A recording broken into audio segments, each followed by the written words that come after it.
All right, good evening, everyone. Welcome to the September 15th, 2025 meeting of the Long Meadow Select Board. This is a joint meeting with the Planning Board, so we'll have the Planning Board open their meeting. Okay, I'll make a motion to open our joint meeting of September 15th, 2025. Second. All in favor? Chris? Yes. Brian? Yes. Cheryl? Yes. Bruce? Yep. Yes. I guess that's all of you because Yep. we're reading a fifth. Okay, so we have 6 applicants today, and do we have everyone here? It looks like we're missing Tim McKenna. Okay.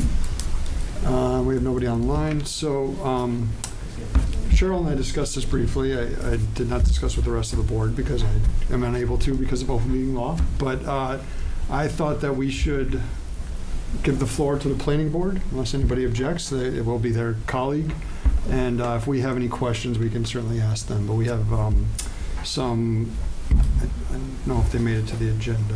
No, they didn't. So there's some questions that our Mike and Dean came up with, I believe. So Cheryl, if you want to take it away from here. Sure. The questions were emailed to us. Oh, okay. I didn't know if we put it on the agenda as well. There's so many applicants, which is amazing, that we could do a panel style interview tonight. So I'd like to invite all of you to come up. It looks like you might just have to bring one more chair up with you. Okay. Thanks, Mike.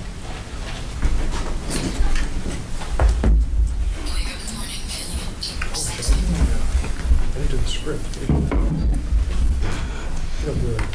to do it? You called it to order, so I think if you want after this, I can go into it, or it's up to you. It's good enough for me. Yeah. Thanks, Mike. Are you good? Yes. Okay. All right. So I have a couple of pre-planned questions, as Josh mentioned, so I'll go through them and we'll give everyone a turn to start so that one person doesn't feel like they're always starting.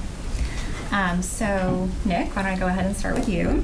Why don't you tell us about yourself and a little bit about your background and what interests you about being on the planning board? So my name is Nick Gelfand. I'm the owner of NRG Real Estate in Long Meadow. My office is right above the post office at 813 William Street. Been there since 2006. Our focus is residential real estate mainly. And I've been in real estate over 20 years. I'm a licensed broker, a licensed appraiser. I've lived in this town off and on since 1991. My first, when I moved here, I was about 13 years old. Even when I didn't live here, my office was here, my parents were here. And then we moved back when my kids went to kindergarten. Great. Mike, I'll ask you the same. Hi, yeah, my name is Michael Tobin. Moved to town about 2 years ago to be with some family, my in-laws. I have 3 kids. I have an 8-year-old daughter and 2.5-year-old twins. We plan on being in town for a very long time, raising them here, so I'm looking for any opportunity that I can contribute to making the community a better place for them. Great. Kurt? My name is Kurt Friedman. I've been essentially a lifelong resident. My wife and I raised 2 sons. I attended grades K through 12 in Long Meadow. I'm a registered professional engineer and have been for 32 years. I'm presently registered in 23 states. I'm a certified energy manager, certified energy auditor, and lead accredited professional. I've also been an adjunct professor of sustainability and energy management at Western New England University for 22 years. My areas of specialty are mechanical, electrical, and plumbing, all sorts of design, structural, electrical controls, lighting, HVAC, I do rate tariff design, and I also hold 3 patents. I am dedicated to my profession, to serve the public, and also to promote engineering education. Great. Thank you. Thank you. Andy? Thank you. Andy Scott. Appreciate the opportunity to be here tonight. So a little bit about my background. So I've lived in town here since 2017. Moved in, when my wife and I decided that we wanted to have children, and saw this as the perfect opportunity. So I now have 2 children in Blueberry. My professional career. So I am 18 years into my professional career. I'm actually a engineering manager for a chemical company, and so I actually lead a team of engineers that support North America, so covering Canada, U.S., and Mexico. And, you know, when I look at some of the, you know, activities and where, you know, I can make a strong impact here is, you know, having collaboration skills, you know, stakeholder management, and really being able to, you know, drive the learnings that I have from my professional career to ensure, you know, an open communication and, you know, driving what's best for the community, not just today, but also, you know, when my kids are my age. Great. Antoinette? I'm Antoinette Mongillo. I'm an attorney by training, originally from Canada. In the U.S., I've been working in a paralegal capacity in the retail real estate industry. Currently, I'm the director of legal transactions for a company headquartered in Seattle.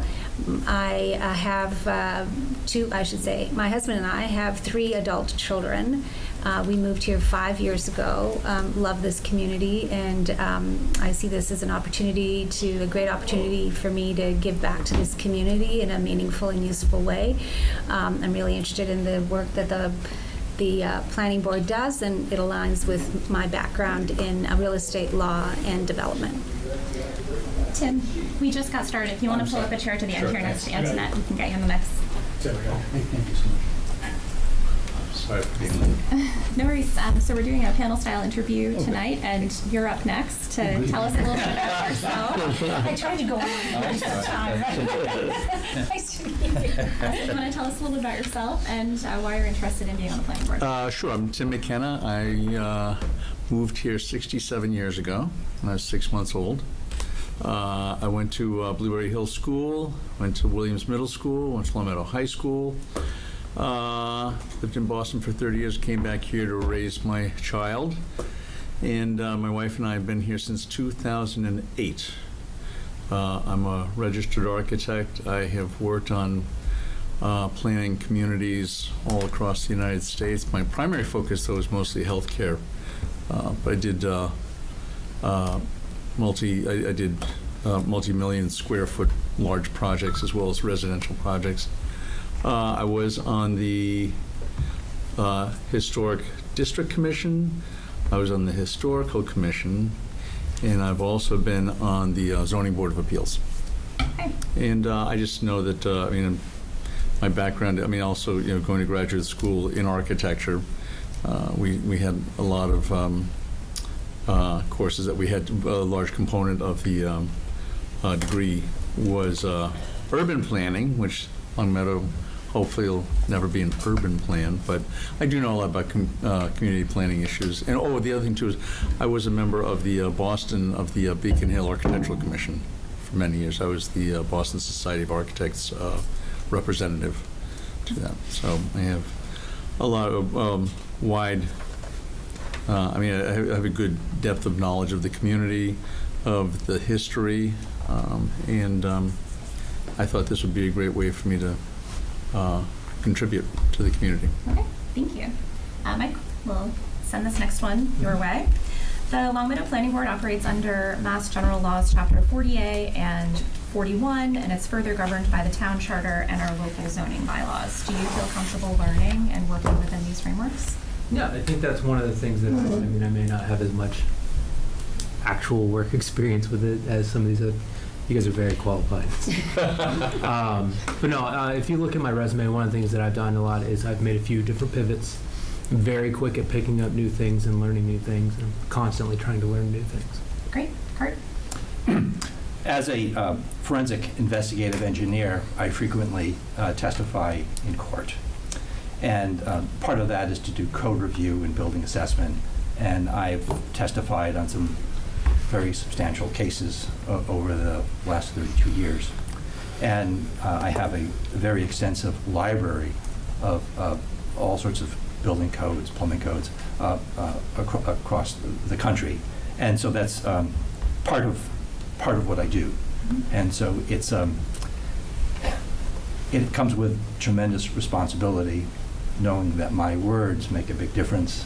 My words have meant multi-eight-figure settlements, meant people losing the livelihoods, meant large transfers of money for settling cases. So my words have very keen importance, and I understand the huge responsibility for them. Thank you. Andy? Yeah, so one of the things that, tying again into my professional career here, so one of the things that comes to mind is, yearly performance reviews at my organization. And one of those areas that I continuously always rank very high on is agility. And in terms of, Hinkle, the agility comes from, being willing and able to pick up new learnings very fast. And so I look at, picking up, what's inside and out of the charter and our town bylaws is something that is, well equipped that I can do with ease and, confident that it's something that, in the role I would thoroughly enjoy, learning more and making sure that, it's what I'm taking and utilizing from that is, again, providing the best for the community. Great. Antoinette?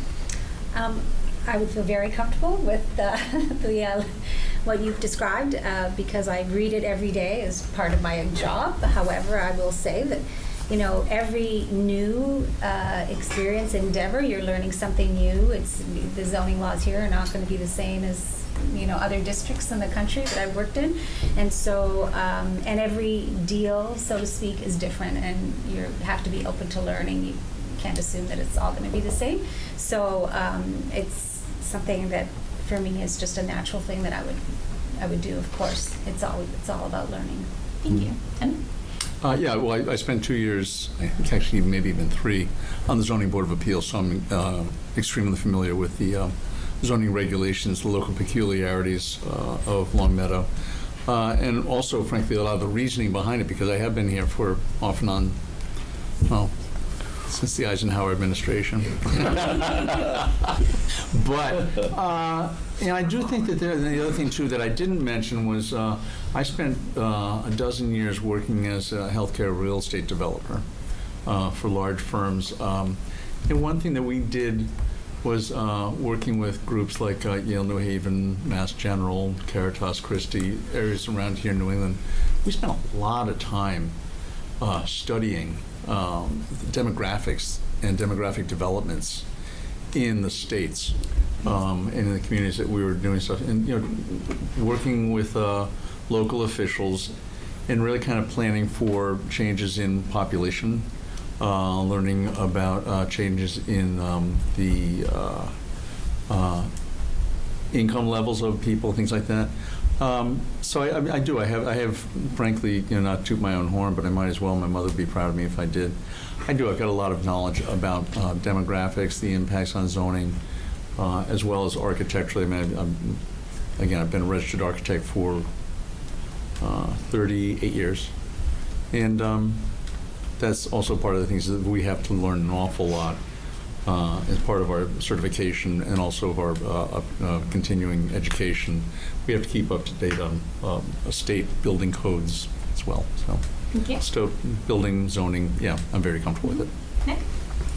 I think I'm personally quite uniquely qualified because I'm licensed by the state of Massachusetts as a broker, as an appraiser. For over 20 years, I've been under looking within the confines of those laws. I help buyers and sellers for over the years, many years. Purchase homes, make improvements, investments in their home. I'm very curious to see how the new ADU regulations will kind of play in, especially in our town as well.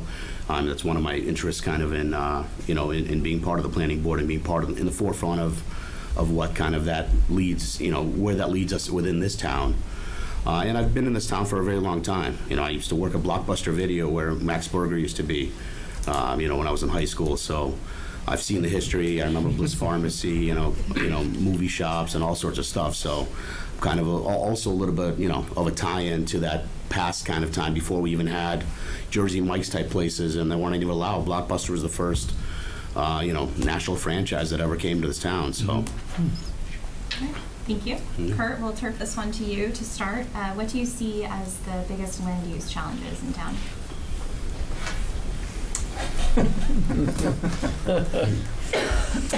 You don't have to share all of them.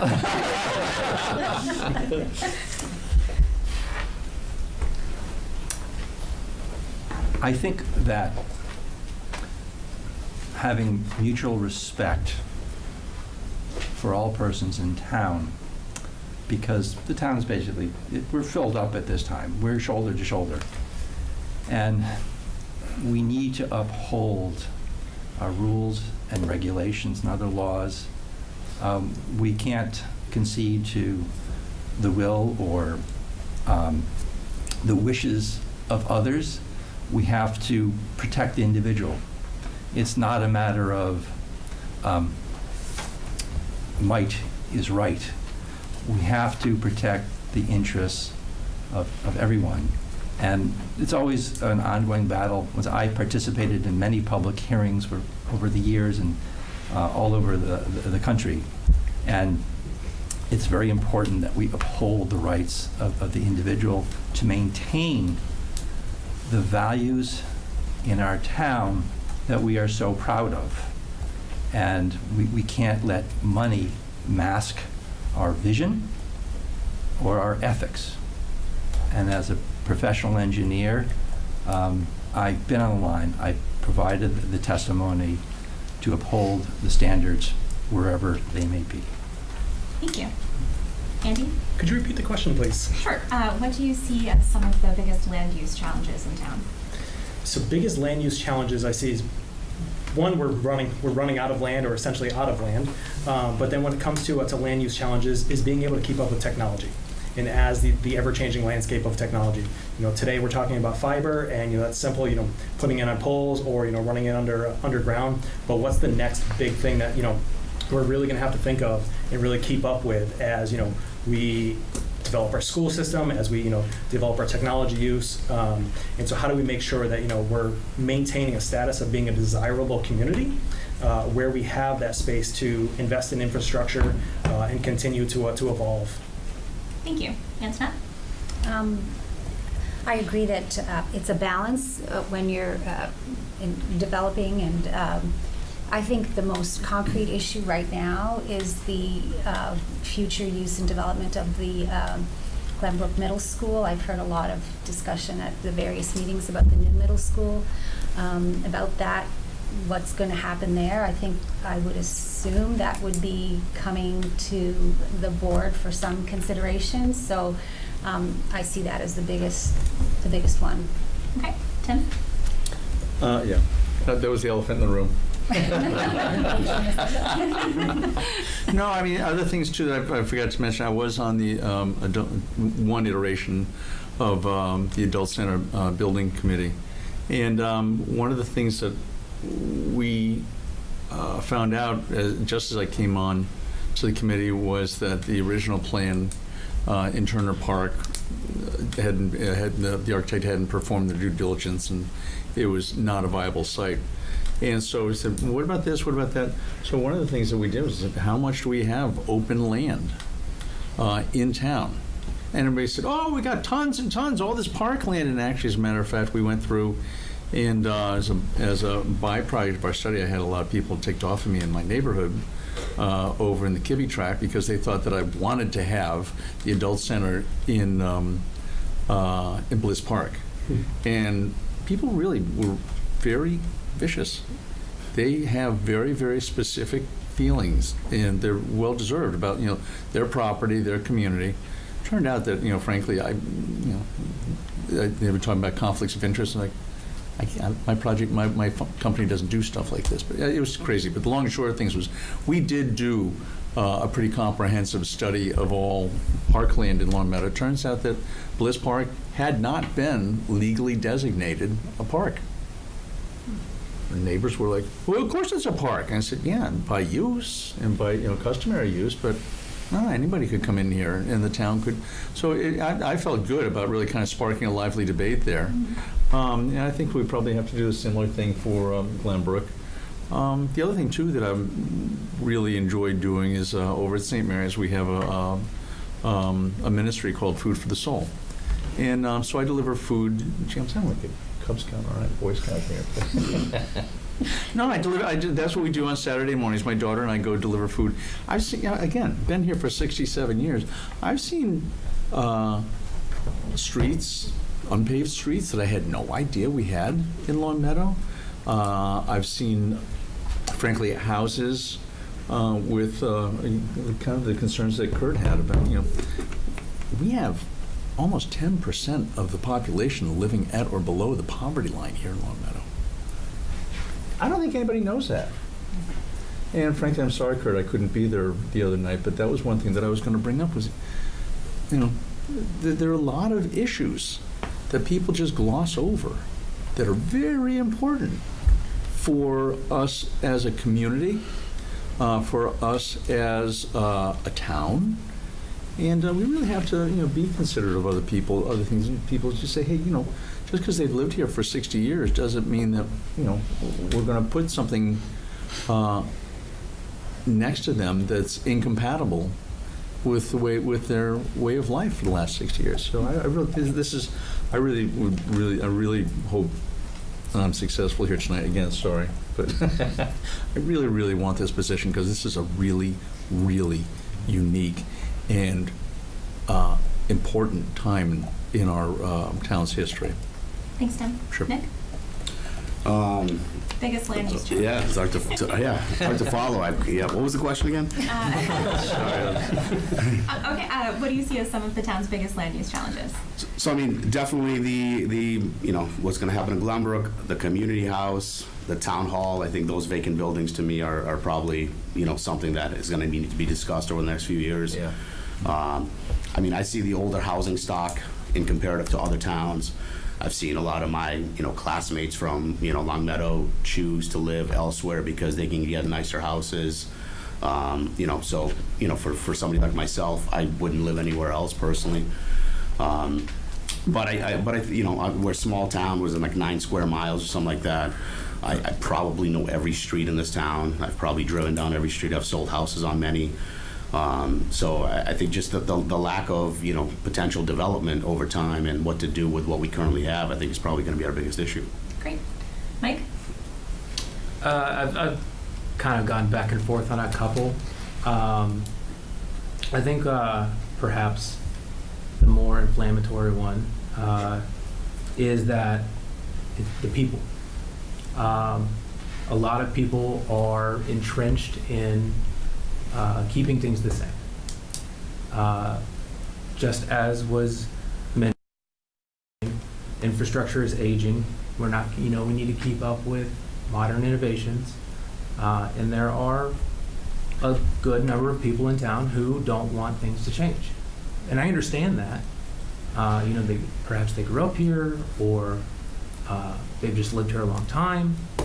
But things, in order for us to keep up, in order for the town to get better, some things have to change.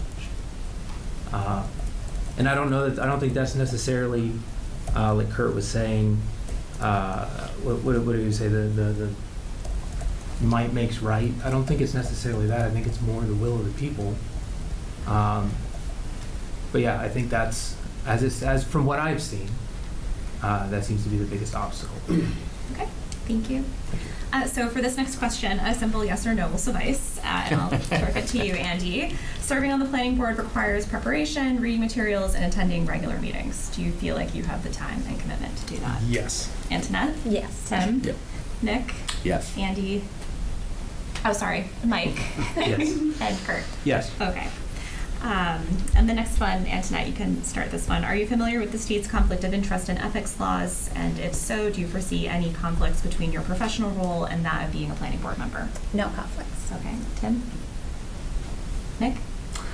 I mean, as I kind of mentioned in my application, I as an appraiser, I've had to deal with conflicts of interest all the time. Mm-hmm. So I'm really good at recognizing them and making sure that I'm not involved if there's something like that. I don't foresee any, but obviously being a real estate professional in Long Meadow, having lived here for years, something could happen. Okay. Mike? No conflicts. Kurt? I have no conflicts in my consulting practice. I'm asked this almost for every assignment. Should a conflict arise, I would state so openly. Mm-hmm. Yeah. Andy? No conflicts. Okay. And Tim, you can start this one. Would you consider seeking the elected seat for this board come next election? Absolutely. Nick? Absolutely. I think it would absolutely depend on how well I did, how good of a fit I was. Okay. Kurt? Yes. Andy? Again, it would be as long as I'm able to effectively make a positive contribution and commit to the town in a reasonable way. Okay. Antoinette? Yes. Yeah. Okay. So before I open it up to questions from any of our panelists, do any members of either board have questions for any of our folks here? I have a question, follow up on what Cheryl just asked. So one of the things we've talked about when we had issues this year on our charter not having a recall provision was potentially making the planning board appointed like this rather than elected. And there was discussions about it. I don't know how it'll. Didn't have to continue discussion. It might come up again at some point. All of you said you would run if you were appointed. Were you more likely to apply because it was an application and you didn't have to run, you didn't have to register, get signatures? Do you want me to start? Well, anybody, yeah. Why don't you start? Okay, I'll start. Well, I would say that normally I prefer an election, but when you're new to a town and you don't know a lot of people, and sometimes even in a smaller town, and everybody knows each other, it's really hard to break in as a new person. And so in this case, in this town right now, it was certainly, I was certainly more willing to step up knowing that it was appointed for the first time. Because I didn't have the confidence that I could win an election at this point. I mean, the longer I'm here, the more people I get to know, and it changes. But I do think in this particular incident, for me, the appointment made it a little easier. But I can say that in the past, I have been elected to positions, so that, it wasn't completely out of the question. It was just being new here. I was still a little not sure. All right, we'll continue our line form here. So Tim. No, it's sure.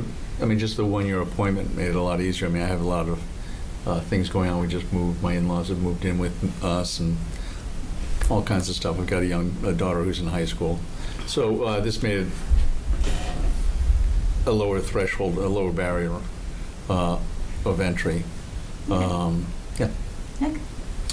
I mean, I think honestly, an election probably would be in some ways beneficial to me, just being real estate agent in town. But the reason I decided to do it now is because I have been thinking about how I can contribute to the town over the past couple of years, and it just seems like time. My kids are a little bit older, so I have a little bit more time. My wife teaches in the Wool Swamp, so it's convenient for the kids. So I just have a little bit more time, and I wanted to do it sooner than later. Mm-hmm. Mike?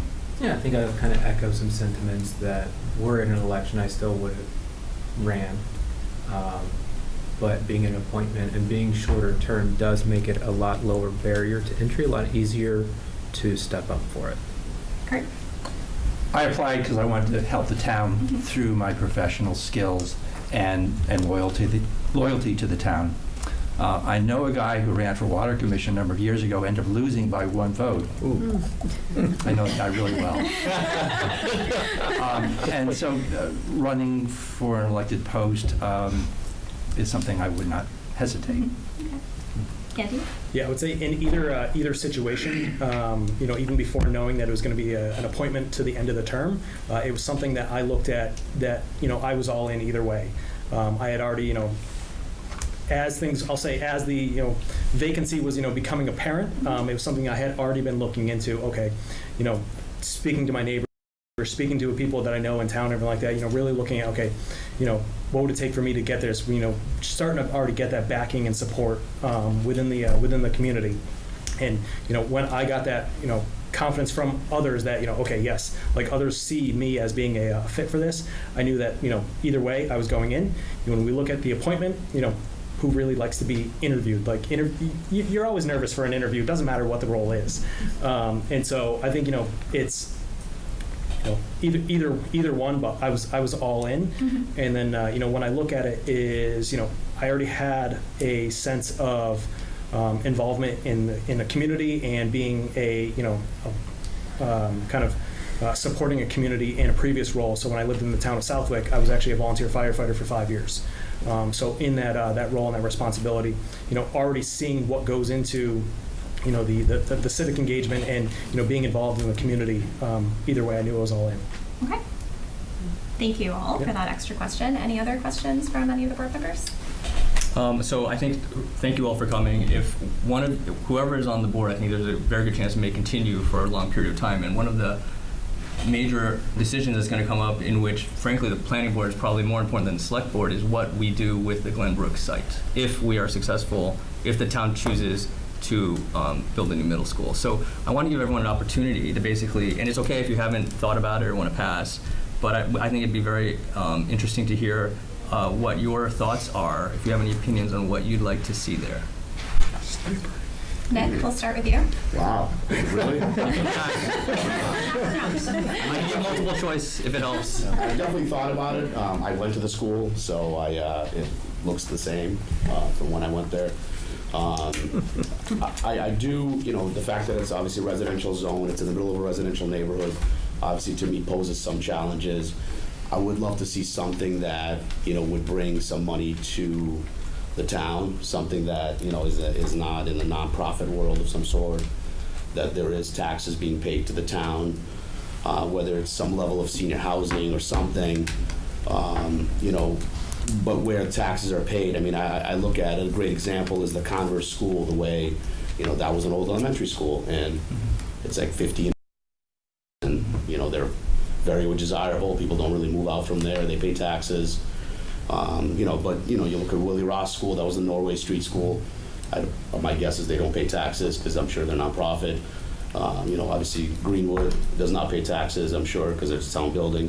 So it'd be nice to see something where there's some level of return to the town from whatever happens there. So having 3 kids, my initial response is public space, whether it's a park or fields. But another thing that I've noticed in the town, that there seems to be most, aside from the condos, and I believe it's a over 50 community. On Converse Street, Are we talking about the same one? that's the only one in Long Meadow. Okay. Unless you're talking about Emerson, where towards the dump. Yes, that's the one I was talking about. That's subsidized housing. Okay. It's single-family homes. Everything else is single-family homes on their own lots with their own yards. What we don't have is a lot of affordable, low space impact, high capacity housing. So that's kind of where I would go with that. Okay, Kurt? Another significant question. First, I am not a realtor, but I have done hundreds of real estate evaluations at time of closing and other building assessments, residential, commercial, and industrial. I have spoken with several realtors on this issue and the loss of the Glenbrook School. Information I have is that the impact to the surrounding neighborhood will be very significant. 5 or 10% or more are the conservative numbers. Having said that, it is my belief that should Glenbrook close, that our community needs to weigh in and make this decision. The impacts to abutters around that property could be very significant. And so we really need significant public input. Our public needs to weigh in on this. I feel this is also consistent with the Long Meadow long-range plan and also other plans that have been mutually agreed to upon other communities, that we need to hear from the public because they can provide input and feedback that maybe we don't think of. And the abutters, certainly who have so much at stake for their property, want to make sure that their interests are represented. So before any board makes any suggestions, we need to hear from the public. It's really, really critical. Thank you. Andy? Yeah, so from my side, looking at the school and the location and everything like that, while we desperately need more commercial, real estate in town, I don't see that as being the location, and look at that as much more of a, subdivision type of environment, whether it's repurposing the school, but I kind of hesitate on that one and look at, a fresh start with a, entirely new subdivision, and going back to, I forgot who was mentioned the other, the comment around, newer properties, people wanting to be able to move in and being willing to move into a town for having, a new construction type of property. So looking at that as, that's where we can, leverage that space is, selling it to a developer and getting that revenue for X number of housing units that are able to be built on that property. I know some of the rebuttal on, leveraging that is, losing the fields and the sports fields, and then we have a shortage. I look at, okay, down closer to the river, we have a significant amount of, land that can be used for land.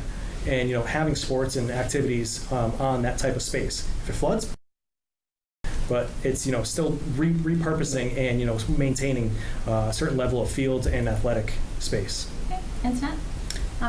I agree with, and I'm forgetting your name Kurt. completely. I do think that before anyone, starts to embark on any ideas and plans, that we do need to have conversation with the community, because there are a lot of differing opinions about what we do, and all of them with merit, with their own merit. But I wouldn't want to venture a suggestion without having it be part of a collaborative process with lots of good input from the community. Okay, Tim? Yeah, I see this as being an extremely long-term process. I mean, I grew up, Frank Smith Road was a dirt road when I was a kid. And that whole neighborhood was all sand dunes. Salem and Concord, when I was walking home from Blueberry Hill over to my house where I grew up, we used to have dirt bomb fights on the lots, and but so I've seen a lot of change here. Most of it really good, but I think the other thing too that I would strongly recommend. First, community input. Second, engaging a professional planning firm for input. And I think that really we have to take a look at what's going on with the future of Springfield. We are a suburb, and that herb seems to be dying. I really don't see, I've been here for 40 years. I mean, I've been in the area for 67 years. We used to hop on the bus and go downtown to Springfield. Nobody would dream of going and doing that now. I mean, parents wouldn't let kids do that. What kind of a community do we want to be? And what do we see to make ourselves sustainable? Sustainable, and people are going to be thinking, oh, he's talking about green stuff, but I'm really talking about demographically sustainable. Yeah, green as well. But what is it that makes Long Meadow really, really stand out?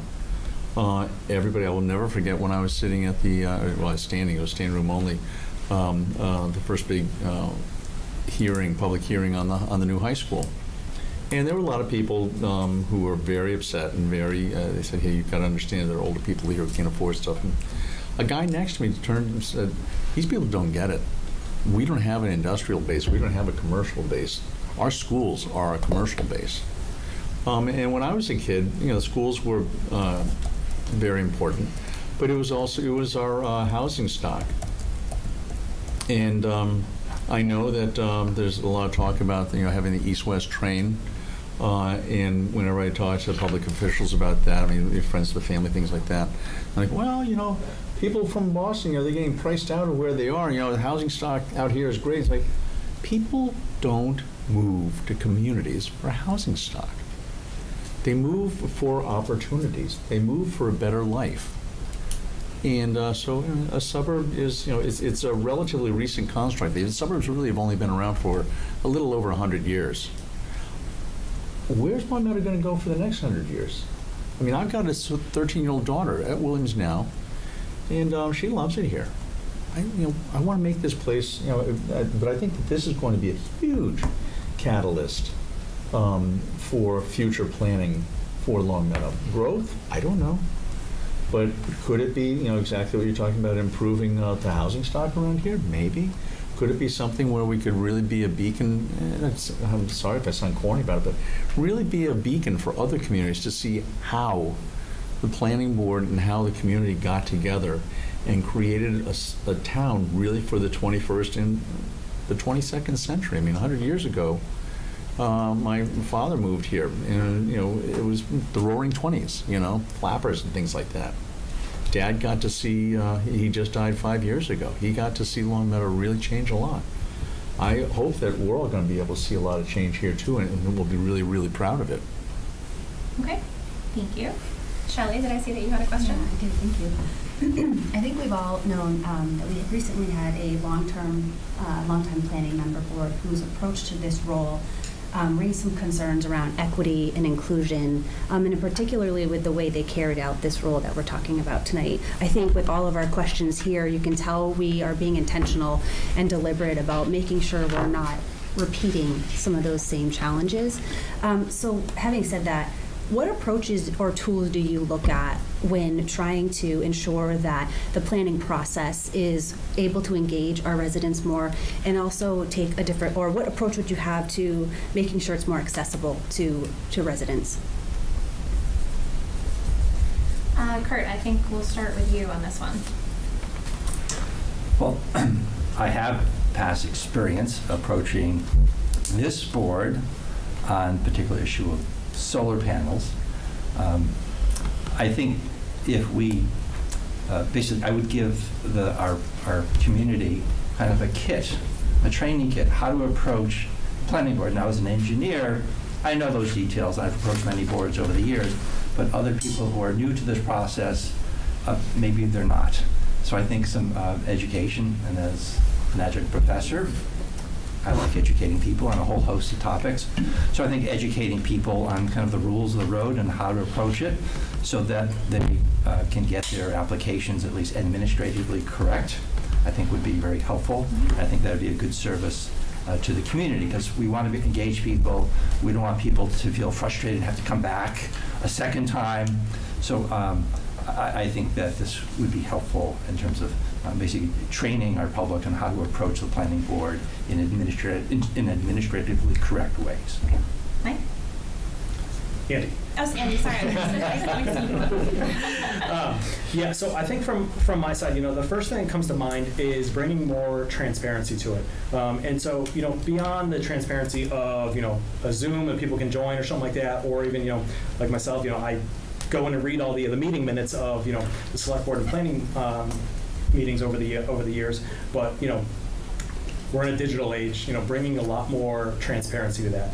You look at I think I've seen Vineeth and Andrew both active having dialogue that's presented on Facebook Live or recorded videos, things like that are out there, and I think things like that go a very long way. That's big areas that we can improve on. Is getting more input from the community is when they actually know about things. A lot of times, I think a large percent of the community is caught off guard by what's coming up.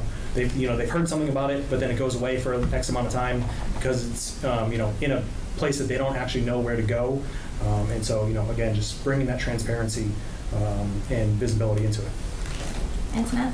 I agree, and I think one of the ways we can do that is by using our digital technology, maybe improving the website a little bit to make it easier to find what you're looking for. I have to tell you, as a citizen, and maybe at my age I should be handling this differently, but certainly younger people aren't reading minutes of, I'm sorry, no offense, minutes of meetings on a website. I mean, they're just not. And even I struggle with that sometimes, and I'm of the age that would do that. So I think we have to embrace that and appeal to busy people who may not have time. I miss deadlines in this town. So I think if there's a way that we can do it digitally or electronically, I think that's the best way to do it. I mean, I know that we already send notices, and this is such a great community for that. And I love the fact that it's such an open, all our meetings are, you can just come here and speak and be involved and so on. I mean, we're already doing it well. I don't know that we're advertising it well. Tim? When you think about it, meetings like this are pretty archaic. I mean, they're really, right? I really think that the one thing that we're missing out on is, I think it'd be great to have, a podcast. I mean, when was the last time you watched the evening news? I used to my favorite thing in the morning was going out, getting the newspaper, getting a cup of coffee, and reading information gathering, dissemination, and assimilation has completely changed in my daughter's lifetime. We got to catch up. And, but I think, so that's very important. And it also, it's a great way, to have, make sure that we do have input from community members. And that, people don't get lost in the sauce. And that there's respect, admiration, understanding as a basis for building a community. And it's communicated. And that people feel that they have access, that they have the opportunity to be heard. Everybody wants to be heard. I mean, we're all lost right now. I mean, sorry. And much as I hate it, my daughter, we got straight A+, thank you, at Christmas time. And it's the one thing that she wanted. We were going to hold off until high school. We said, sweetheart, you just proved to us that you can do it. You've been wanting this. Biggest thing that I've regretted in the last 8 months. But unfortunately, we've got to, it's not going away. And I do think that was one thing that I really, really feel. I mean, I'd love to talk with the select board about communications planning. And frankly, one thing, too, that I did for a few years was business development, making people aware of what my companies did. Instead of people coming to us and saying, "Oh, we see that you do these nice, skyscrapers or these big hospitals, stuff like that." I actually went out and went to clients, I went to communities, I went to places, and really kind of got an understanding and was able to bring that back into my company, saying, "Guys, we're missing the boat, and we got to change this and that and that and this." And I think that we've got to do that here too. So I think the planning board is, I agree with Andrew and Shelley that this really is going to be it's going to be the most important board for the history of the town, for the next 5-10 years. And I think we got to be up on top of things. Sorry. No, that's okay. So just to refocus the question for Nick and Mike, I think the root of what you're getting at is, yes, everyone wants to be heard, but they also want to be respected. So I think we just want to hear a little bit from both of you how you plan to make sure that everyone's treated equally with respect while they're still being heard. So I think for me, being in the kind of the trenches in real estate, helping people buy and sell houses in the community here, but also kind of in Greater Springfield and Northern Connecticut, all the things that people say about Long Meadow, and I'm very sensitive to that. I grew up in this town, and I grew up on the Wolf Swamp side of town, and I choose to live there very specifically because we all know, if we maybe don't admit it, but there are divisions in this town, and I've always kind of tried to be the voice of reason for folks and let them understand that they're not, they may think there's divisions, but I think they're not as wide as people really make them out to be. And especially as the town has progressed and changed and new people have moved in and some of the older folks have moved out, I have seen a real big difference. So I think for me, being, living in the Wolf Swamp kind of part of town and representing that part of town, I think will be super helpful in general to kind of include that part of town, who apparently is losing 10% of their value because of Glenbrook. Bless you. Mike. Hi. Yeah, so I think you kind of have to meet people where they're at, right? Whether that means an increased presence on social media, be it Facebook, Blue Sky, whatever, something that can, as Antoinette said, people my age aren't really reading meeting minutes, admittedly, unless I intentionally want to go find something. I'm not reading them every week. No offense. But if there was somewhere public, right, be it a revamped website or just prominently displayed on the front of the current website or some social media page that kind of just summarizes, it doesn't, you're just like what the takeaways are, what decisions were being made, what decisions are going to be made, that kind of thing, so that people can easily access the information that is going to be relevant to them. I think that would be good, as well as, again, meeting them where they're at, engaging with community face-to-face in public, going out and talking, making it known, like, hey, the planning board members will be available out in this area to come out and say hi if you want to talk to them, that kind of thing. Just kind of making the members of the board and the contents of the discussions in the board more accessible outside of this room. Okay. Denise, did you have a question? Yes, I did. Thank you all for applying, for being here tonight. Of course, with the history of what's happened, this is an important appointment, and I'm so happy to hear, or so happy to see that you all have put your names forward. This position, especially if, as an elected position, it's very unique in that you can take positions or say things that can make neighbors of yours upset, folks that you'll see at Big Y on Sunday upset. You'll get difficult emails. And while nothing that you guys have probably done is exactly like this, could you speak to maybe anything in your experience, either professional or personal, that has maybe prepared you for this kind of dynamic that you might be stepping into? Andy, I think you're up for this one. All right. So on that one, I guess I'll steer it in looking at my professional career. Dealing with very much a customer-facing type of roles that I've always had, and dealing with very large OEMs from all different business segments. And so within that, one of the things that I look at is oftentimes customers will approach you and they'll say, I'm just asking you for this now, but I needed it yesterday, and they're very aggressive about it.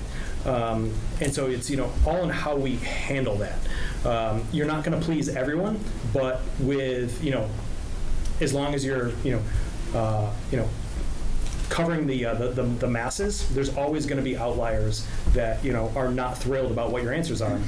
And so you have to have thick skin to, not let them pressure you into, persuading your views or anything like that, just based on, I'll say, a small percentage of the people. And so really being able to, stand up for the values and looking at the greater good, the big picture side of it. Antoine? I just want to make sure I understood the question. Can I just get you to repeat it?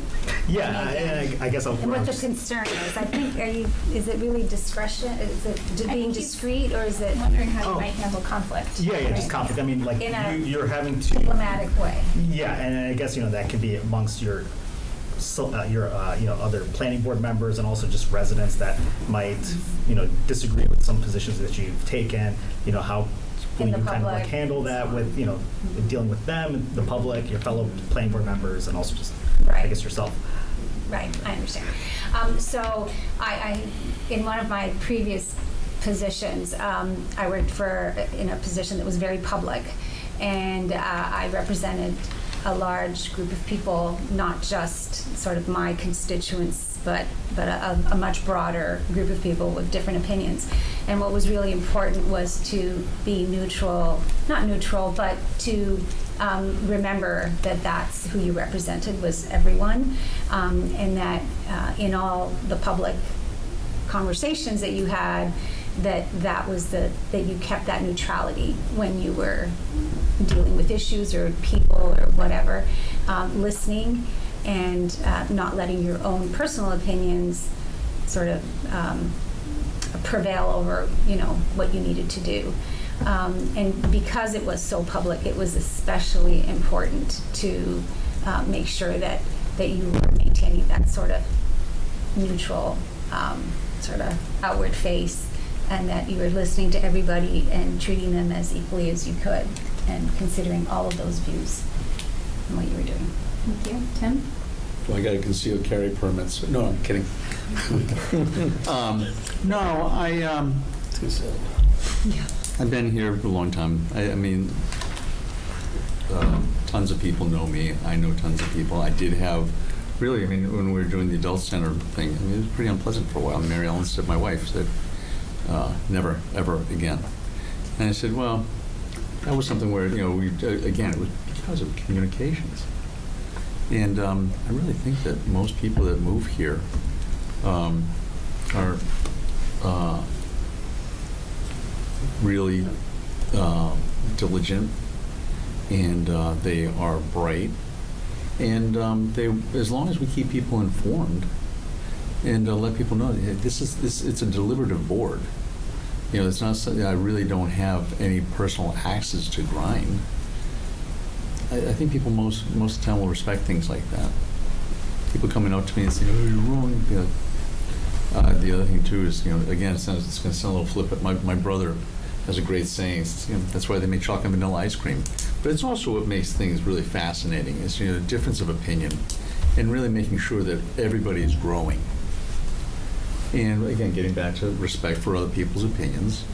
And I really do have a long record throughout my professional career and my personal life of respecting other people's opinions. Nick? I think, in my profession, of course, I negotiate with people. I deal with people all the time. So I feel like people just want to be heard sometimes, and respected, kind of like everybody has said. Just got to remember, we're not on the select board. You guys would probably get the brunt of everything anyway. But I think, just in my career, I've dealt with all sorts of conflicts over the years, and as long as I think people, are heard, I find that, it tends to work itself out. Mike? Yeah, so I served in the Marine Corps for about 10.5 years, so I'm used to getting yelled at. And after that, I worked in a college admissions office, so I'm also used to getting yelled at. But no, from the second part there, the college admissions and working in the registrar's office, I learned if somebody's angry, it's typically because they perceive some sort of slight against themselves or one that they loved, and they have a stake in something.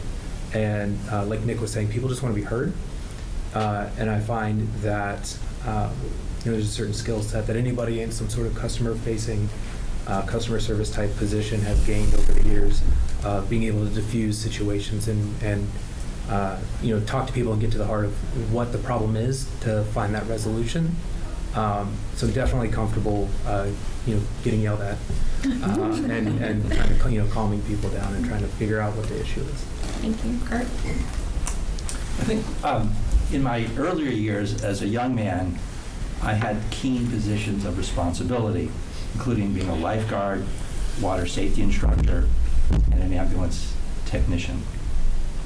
After working in a university for 22 years, I've learned the advantages of mutual respect for all and all the protocols that go along with being in academia.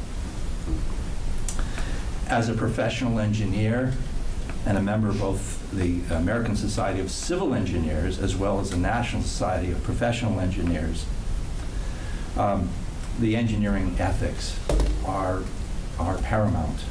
And one of our engineering ethics, which I hold very dear, is that as a professional engineer, I must hold paramount, that's above and beyond everything else, the public safety, health, and welfare. I don't follow political winds and never will. I just can't. I use my knowledge and methods of persuasion to substantiate my points of view, to convey positive changes and to convey professional points of view. And that's how I operate. I take this role very seriously because so much can be at stake. A person's livelihood, their lifestyle, their finances, and so everything has to be very carefully substantiated, and the public will expect that. Should I run for this office again in the future? No one will ever accuse me of playing politics. Okay. Thank you. Chris, Brian, Bruce, do any of you have any questions? Okay. No? All right. I know that we've had a robust discussion tonight, but do any of you have questions for us? No? All right. Well, thank you all for coming in. I'm so excited and grateful for all of you for coming in and talking with us today. I know we kept you for just about an hour, and I know I feel like I've gotten to know each of you all a little bit better tonight. I hope everyone else has too. So we plan to make the appointment in 3 weeks or so. And we'll work on a discussion in the meantime. And so once that date is solidified for the appointment, we'll let you know so that you can come in or join by Zoom. Thank you. Thank you. Do we have a procedure? Thank you. So there was a procedure outlined for when we appointed to the school committee a couple years ago, maybe even last year it was. So we can recreate a similar thing. I believe when we had appointments to the planning board in the past for vacancy, there was only 1 or 2 applicants, so it was less of a ranking system that was needed. We can discuss that now, or we can discuss afterwards. I think we did it like ranked choice, right? Where Yes. people dropped off, yeah. So we have a whole outline for what we did for school committee.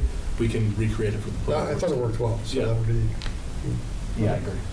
And Cheryl and I talked briefly about the appointment date before, and I know we had talked whether or not we wanted to do the appointments prior to their October 7th meeting.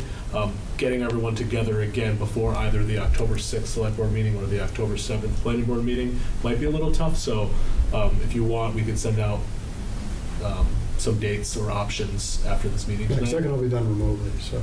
Yeah, Okay. because it could be a Zoom meeting to make Yeah. appointments. All right. Could you send the planning board members copies of whatever procedure you use? Yeah, of with the course. School committee? I think, I don't know, it was perhaps before the decision of what procedure to use is decided. Right, okay. Okay, great, thank you. Thanks. I'll Thank you very make much. a motion Thank you. Thanks. A motion to adjourn our joint meeting. So, I think you just need to adjourn your meeting. Okay, I'll make a motion to adjourn the planning board meeting. I'll second the Okay, motion. all in favor, Chris? Yes. Brian? Yes. Cheryl, yes. Bruce, yes. Okay. Thank you all for joining us. All right, thank Thank you. you. Nice to see you again. Thank you all for your time. Beneath, you're in charge for a minute. I need to look it up. This is Select Board Chair Josh Levine. I will be confirming that all members and persons anticipated on the agenda are present and can hear me. Members, when I call your name, please respond in the affirmative. Dan Zwerko. Here. Benith Mavathi. Here. Andrew Lamb. Here. Shelley Maynard DeWolf. Here. Staff, when I call your name, please respond in the affirmative. Lynn Simmons. Here. Mike Barbieri. Here. Peggy Sheldon. Here. This open meeting of the Long Meadow Select Board is convened in person and via Zoom webinar as posted on the agenda and town's website, identifying how the public may join. There is no chat or Q&A function. All of the materials for this meeting are available on the agenda posted on longmeadowma.gov. The public is encouraged to follow along using the posted agenda unless I note otherwise. This meeting will feature resident comment. For residents attending the meeting in person, please raise your hand when we get to the comment section of the meeting, and I will call on you to approach the microphone. For residents participating in the meeting via Zoom webinar format, please use the raise hand icon at the bottom of the screen. The meeting moderator will promote you to a panelist, unmute you, and give you permission to speak. If you join the webinar by phone, dial *9 to raise your hand and *6 to unmute. Residents who wish to speak will identify their names and addresses only. Each individual is afforded 3 minutes for comments. Please note that this meeting is being recorded and that some attendees are participating by video conference. Please remember to mute your phone or computer when you are not speaking. If anyone in attendance is recording this meeting, please announce yourself now. Sarah Hayden and Reminder Publishing. Thank you, Sarah. All right, then we'll proceed to the Pledge of Allegiance. Pledge allegiance to the flag of the United States of America and to the republic for which it stands, one nation, under God, indivisible, with liberty and justice for all.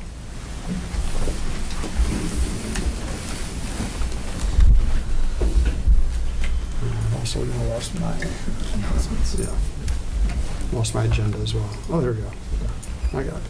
Should have close. Yeah. September 30th special town election. The Long Meadow special town election will be held on September 30th, 2025 to vote on a proposed deck exclusion for the middle school building project. Polls will be open from 7 a.m. to 8 p.m. at the Long Meadow Community House. The deadline to register to vote, if you are not already a registered voter in town, is September 19th at 5 p.m.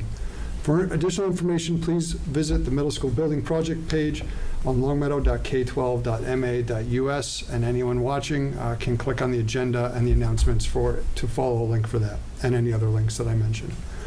Community preservation applications. The Community Preservation Committee is seeking new grant applications for possible consideration at the 2026 annual town meeting.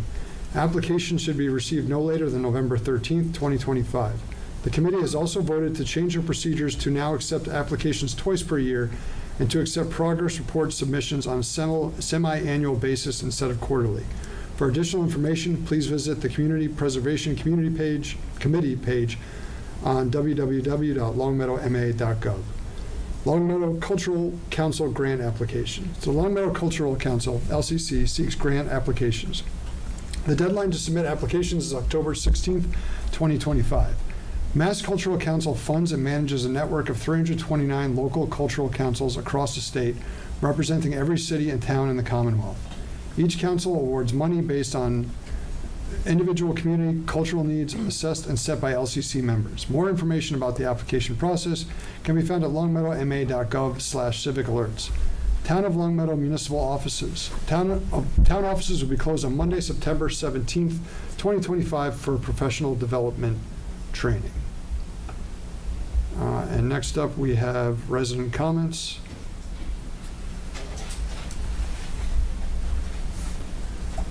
Just to clarify that, I think you said Monday, but it's Wednesday. Did I? Sorry. Thank you. Kurt Friedman, 24 Ridge Road. On a completely unrelated topic, I would like to encourage the Board of Selectmen, or perhaps by citizens petition, to establish a speed limit on our sidewalks. Our sidewalks have competition with every type of electric vehicle known under the sun, and when they go too fast, it's of concern. We have many pedestrians, but we have Class 1, Class 2, Class 3 e-bikes. I was zipping along on William Street the other day at 35 miles an hour, which is the rated speed limit, and some young kid on an e-bike was passing me on the sidewalk. These bikes, which have significant mass to them, and I have been reading where there are collisions with pedestrians, we need to have some type of regulation control. I have spoken to the police chief, and he said he can't do anything until we have some type of legislation in town. So whether this is done by citizens petition or by the select board, you can get these things out a little easier than we can. I think this would be greatly appreciated to enhance the public safety in town. Thank you. Thank you. Anybody else? Anybody online, Mike?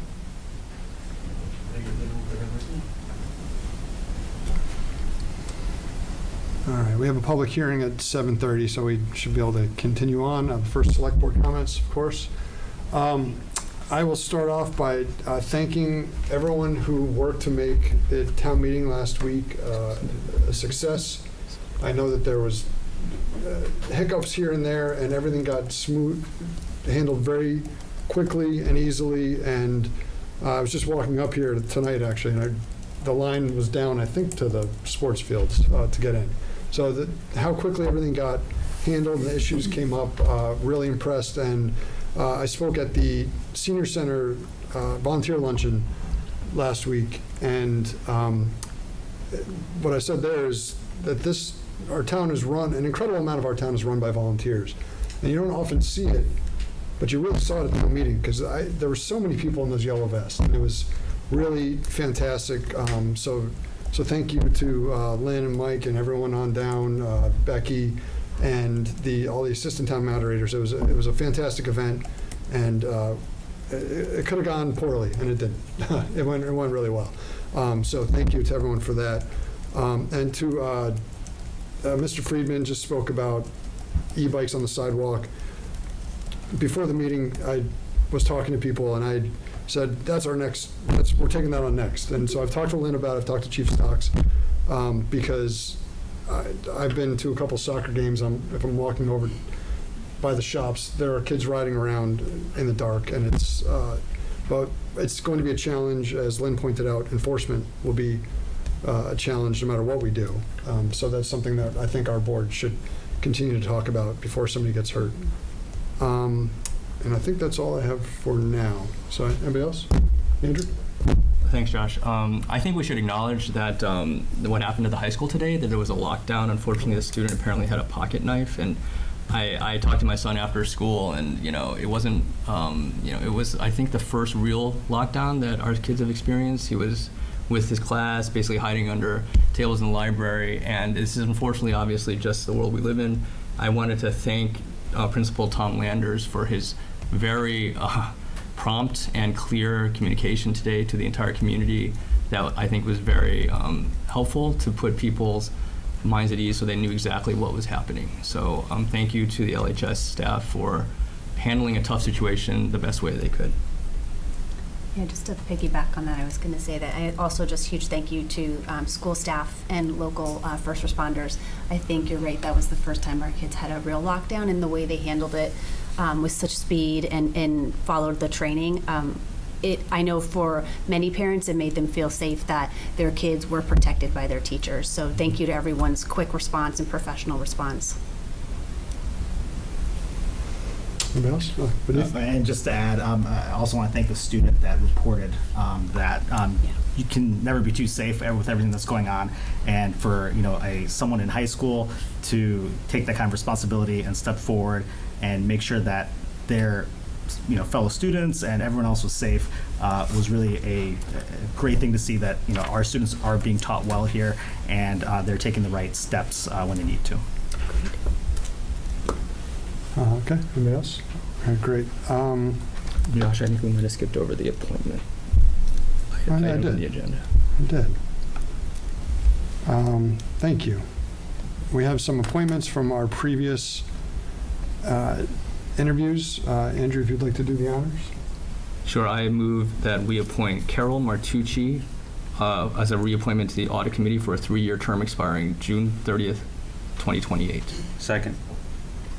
All right, anything further on that? Seeing none? All those in favor?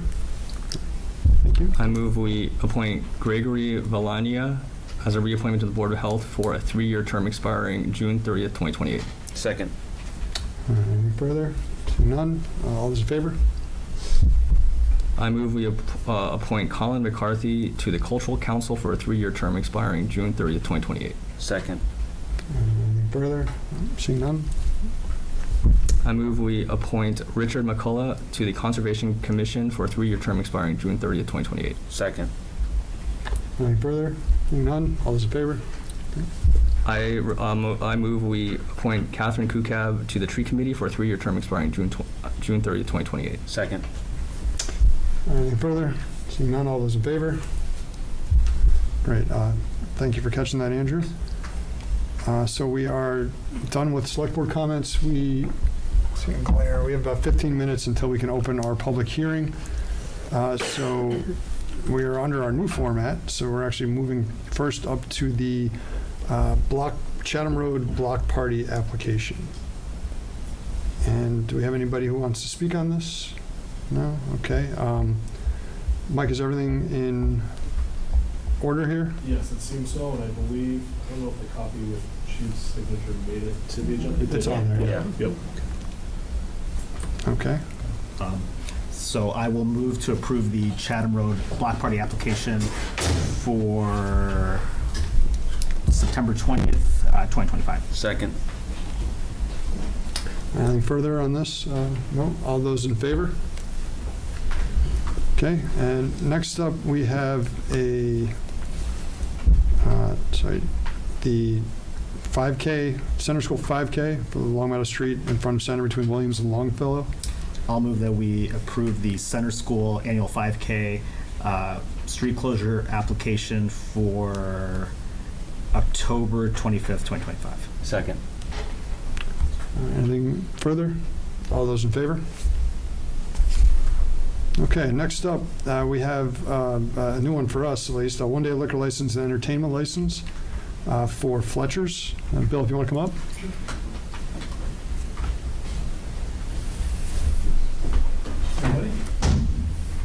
Hi, Bill. Why don't you go ahead and tell us what you got planned? Yeah, we're trying to do a little festival right next to the Rinaldi's Plaza, which is this really kind of surprisingly big green area. We often take breaks out there. It's like very sunny and pleasant. And so we're trying to do like a pig roast, like a fall festival kind of vibe. Pig roast, get a bounce house and kids meals and games and some acoustic musicians. So I was chatting with Mike about it, and he said that we should go for a one-day liquor license and also a entertainment permit. I have no clue how popular it's going to be. We've never done it, so we're trying. I mean, I'd be psyched if we could get 200 people there. I don't know if 50 are going to come. I don't know if 200, 300 are going to come. You know, I really have no idea. But So, you're getting ahead of my question. So, how many people do you expect? We're going to advertise, and yeah, I mean, right. I'm trying to be really clear about it. I have no clue. So we'll do social media advertising on it. I don't know what the rules in town are. You probably do. about putting up little signs, letting people know about those little like metal ones, you know. So we'll try to get the word out. You know, on a typical Sunday, we would do probably average 125 guests all day. So I asked because I know my daughter wouldn't go to this, but my sons would, for sure. And this is something that intrigues me, but are you planning to limit it? Because I think that it is a big space, you're right, but we're going to have parking problems if it gets too many. So has that been considered at all? It certainly can be considered. I'm, you know, despite my wildest dreams of wanting it to be successful, I've just done enough of things like this to know that it's pretty rare to run into that kind of a problem. People want to do this kind of thing, but then on the day of, you know, we all have families, it's like things get crazy and you just decide not to go. So I tend to think of it as being like not that big, but I'd be happy to put limits on it of some kind. It's a little, I'm not sure exactly how you go about doing that. It's not really ticketed. We were thinking about doing like kids meals in advance, like a ticket for a kid meal, just to try to encourage people to commit to it. So we could have a ceiling on that if you thought it was important to do that. So I see that Chief Stocks has recommended approval. Have you had a conversation with him about logistics? I haven't. No, I just noticed that today that he had and also recommended there not be any police presence. Right. Just to add to that also, initially before we got the event site map with the kiosks and the bounce house, we didn't have any town involvement because it's not on town property, but there will likely be potential permitting if there's stakes in the ground or things like that. So we may have to loop in some town departments after this meeting if it's approved. Yeah, so the thought is to put up temporary fencing purely for alcohol reasons. Yep. Just to keep it very clear that you need to keep your beer inside this fence. And our understanding also is that the interior of the restaurant's closed that day. It's just going to be this event. Correct. Yeah. And also, I believe the salon, in terms of parking, the salon and the dog groomer are also closed. So the back parking lot should be pretty open for you? Yeah. Okay. Yeah. Vinny? Yeah, thanks, Bill, for being here and to talk about this application. I know that you were trying to, maybe a year ago, revive some version of the Fall Festival, so it seems like you've Well, got so this is, yeah, if I'm speaking, like, that is maybe where this is headed. Like, if we can pull this off, can we then maybe take over the management of that festival? Because that seems to have just kind of evaporated. And I loved it. For me personally, that was my introduction to the town. Before we even opened the restaurant, we did a thing at the first Fall Festival. So, yeah. It'd be fun to take it in that direction. No, we're waiting in line at that. Yeah, it was a long line. I see in here that, you know, you've got kiosks and also face painting. So are there other businesses that are going to be involved with this? No, just us. Okay. I mean, we're hiring a face painter, so maybe that's a business, and we're, you know, renting a bounce house, but no other vendors. Okay. It's very random, but I remember grabbing a bagel probably a couple months ago and looking at that site, and I noticed there were some trees that looked pretty sketchy, and I'm not sure if you had noticed that previously, and I just get concerned about having a lot of people congregating. Interesting. I haven't noticed that. I was just walking it and didn't notice that, but I'm not sure whose trees those are, if those are the Rinaldi's or whoever is on the other side of their property line. But I could go walk it and take a look. But, I mean, otherwise, I think it's a great idea. I'm a big fan of your restaurant. Thank you. Good luck. And then just, I guess, another question. So today, one-day liquor license and the entertainment, then you said that if we're looping in other town departments, what else would there be anything else that we needed? Potentially building commissioner and then maybe fire and police involvement. But like you said, it all depends on the amount of people you're expecting, and you're saying roughly 100 to 200 people. So that'll, in my opinion, that may constitute some further involvement from town departments, even though it's not on town property, unless you see it otherwise. But yeah, whenever there's anything planned for outdoors that could draw a large crowd like this, police and fire will likely do some briefing on their end, just in case there isn't a response that needs to happen if there's weather or some sort of other emergency. And then usually, if I don't see a tent, is there a tent on here? They're like 10 by 10s. Okay, so maybe nothing staked in the ground, although Maybe- Fencing would be, like posts kind of Okay. hammered in. You might need dig safes for that. Okay. Who, then that goes through who? You would, we can connect with you after. There's a Okay. number you call for dig safe. Okay. But nothing else that would come before the select board? I don't think so. Okay. No. Because it's not constituting a road closure or anything at this time. Yeah, I'm all for this. I just want, when we have new things, it just makes me nervous. I want to make sure we're doing it right and make sure we're doing it safely. I think it's a great idea. Sorry, the only other thought I had was if it looks like you're getting a large turnout, traffic could be an issue because it's kind of congested there for parking. So we would give the police department a heads up in advance. And then you'd want to stay in touch with them that day as well, just if parking was an issue. So my thought is probably I wanted to get in front of you guys first before really promoting this. But if you guys are supportive of it and we move forward, we'll probably create a Facebook event for it, which can maybe give us some guidance of interest. That again, also People just say yes to that. you don't really know if you can count on that, but it's a one way to gauge it, and then we can also gauge it if we do well with the advanced kids tickets. Are you, sorry, is this people will buy food at the kiosk, or is it a ticket to get in? And then So it's a ticket for like a kid's meal and access to the bounce house and face painting and such. Okay. And it's sort of like a hot dog and a cookie or something. Yeah. And then adults are buying food and drink as desired. Okay. So what I'm thinking is it will probably self-regulate. If people look and say, wow, that's a big crowd, good for you, but they might not then come. Yeah. Or if they can't find a place to park. Yeah. So just leave. I guess I'm not terribly worried about it for trying to limit it, because I think it will limit itself. Also, if there's anything on public safety's end that they deem necessary after this meeting, like a road closure, if it happens to come to that, we could always bring it back to the select board on the October 6th meeting to figure out if that's the case. So we can make approval contingent on further discussion with emergency services. Yep. Okay. And it's also a holiday weekend, so there might be folks out of town. Mm-hmm. It's my Ren Fair day. All right, so I'll move to approve Fletcher's one-day liquor license application for October 12th, 2025. Second. And for discussion, I would just ask that we add contingent on a further approval by police and fire. So amended. Yep. Okay. Second. No, we're he good. amended it. All right. All right. Any further discussion on this? No, thank you for doing this. I think our community needs community now, and this could be a really cool event and bring everyone together. So Yeah, I hope thank so. That's you. why you get into the hospitality business, is to do exactly that. So I hope so. Yeah, I hope it's a huge success. Yeah. Thank you. All right. All those in favor? Great. And I will move to approve Fletcher's entertainment license for October 12th, 2025.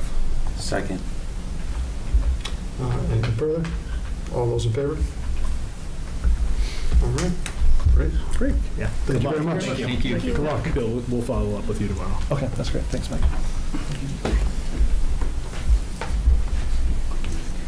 All right. We have still got a few minutes before our public hearing, and so we'll go next to correspondence. There's actually a number of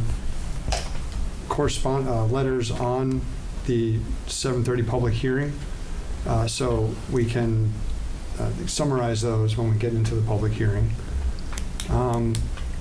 Lynn, you want to start your town manager report? Sure.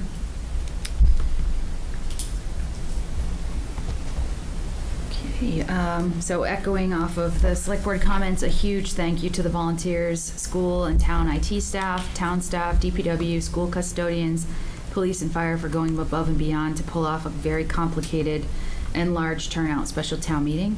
There were 1,843 voters in attendance. It was our largest town meeting attendance in 15 years.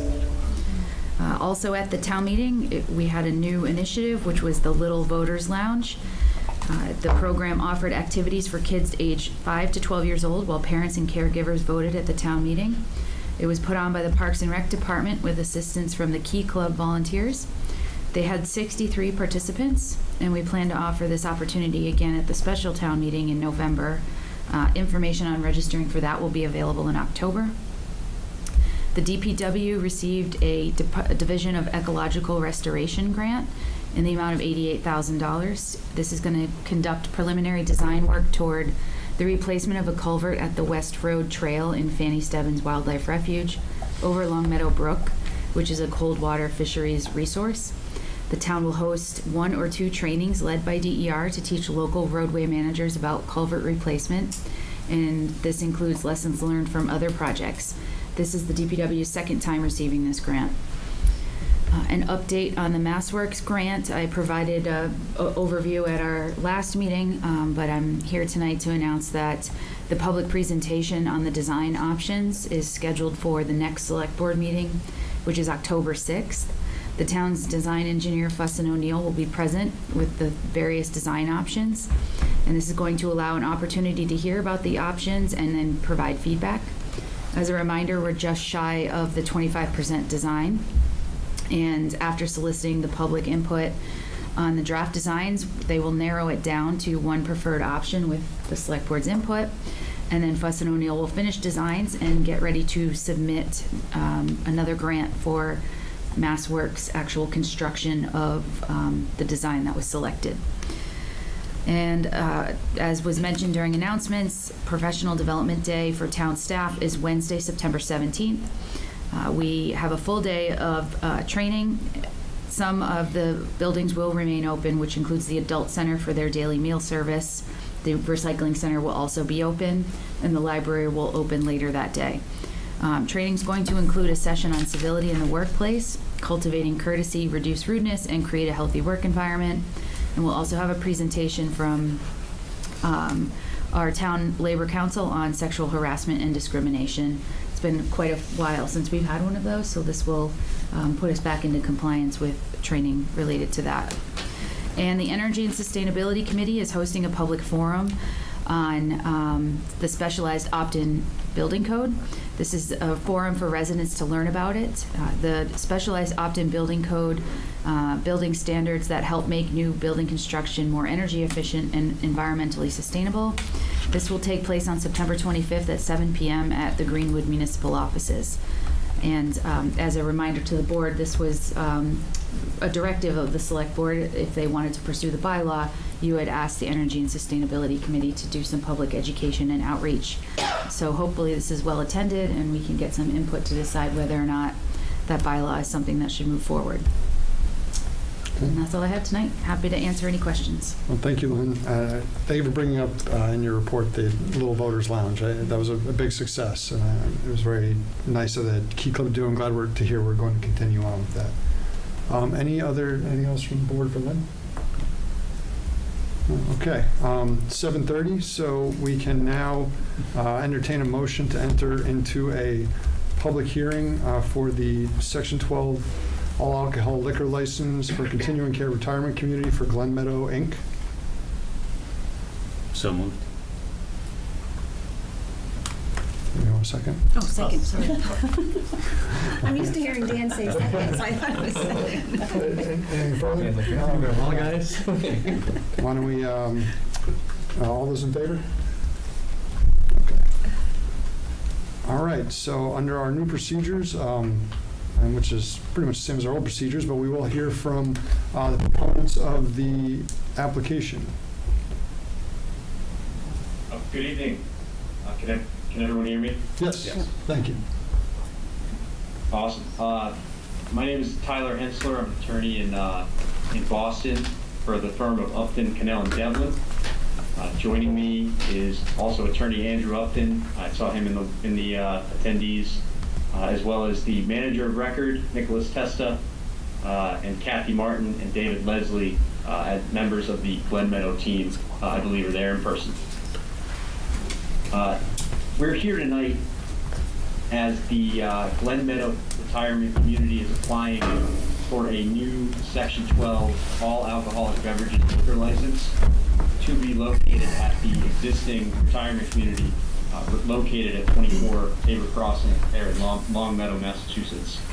This is what's known as a continuing care retirement community license, a license type recognized by Chapter 138, Section 12. The Massachusetts State Legislature passed a new law, and it's been the law for 10 years, since 2015, to specifically include continuing care retirement community licenses. Before the amendment, retirement communities did not fit neatly into the Liquor Control Act's definition of what an on-premise retail establishment was, which allows licenses for things like restaurants, bars, hotels, clubs. You get the idea. The legislature chose to specifically allow this type of license, the continuing care retirement community license, because of the wide demand for a smooth and safe and regulated process for communities such as Glen Meadow to be licensed. So the legislator's intent here, it's pretty clear, was to make it easier for retirement communities like Glen Meadow to have a liquor license. The premises to be licensed will consist of the restaurant and lounge areas, as well as the Coates Hall area and adjacent living and dining rooms, as you can see on the floor plan submitted with the application. The proposed hours of application, we're requesting an 11 p.m. closing hour, but I'll add that normal hours of operation are 4 to 9 p.m. To capture dinner and evening hours, but we're requesting the 11 p.m. closing hour to allow for flexibility if they have a special event or a party of some kind. We'd ask for that flexibility. The public need for a license at this location is demonstrated by the strong showing of support for a liquor license by many of our residents. This is not a nursing home. This is a senior living, independent living community, first and foremost, and it has a very active social community. The license will be an amenity to these residents and will increase socialization in the common areas. This is not a license that is open to the public. We're going to make that very clear. It's only open to residents, and if they bring a guest, that they would be able to join as well. Management has had extensive conversations with residents about this license, and they received a very favorable response. This also demonstrates a clear public need for alcohol service at this location.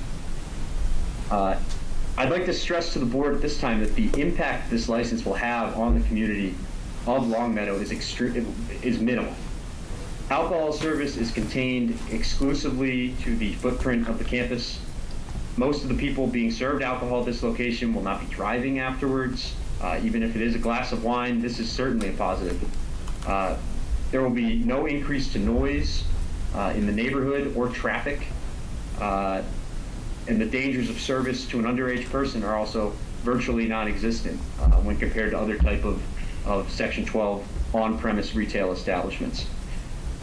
One of the points of opposition we saw was concern with the facts that our residents may have medical conditions.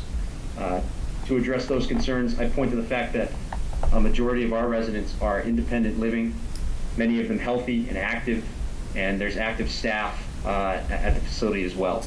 So that certainly isn't a concern that is high up on our list. Currently, the residents are free to go to any restaurants or bars that they like. We're merely offering an amenity to those guests that otherwise would have to leave the property to do so. And we think that they should be able to enjoy a drink where they live.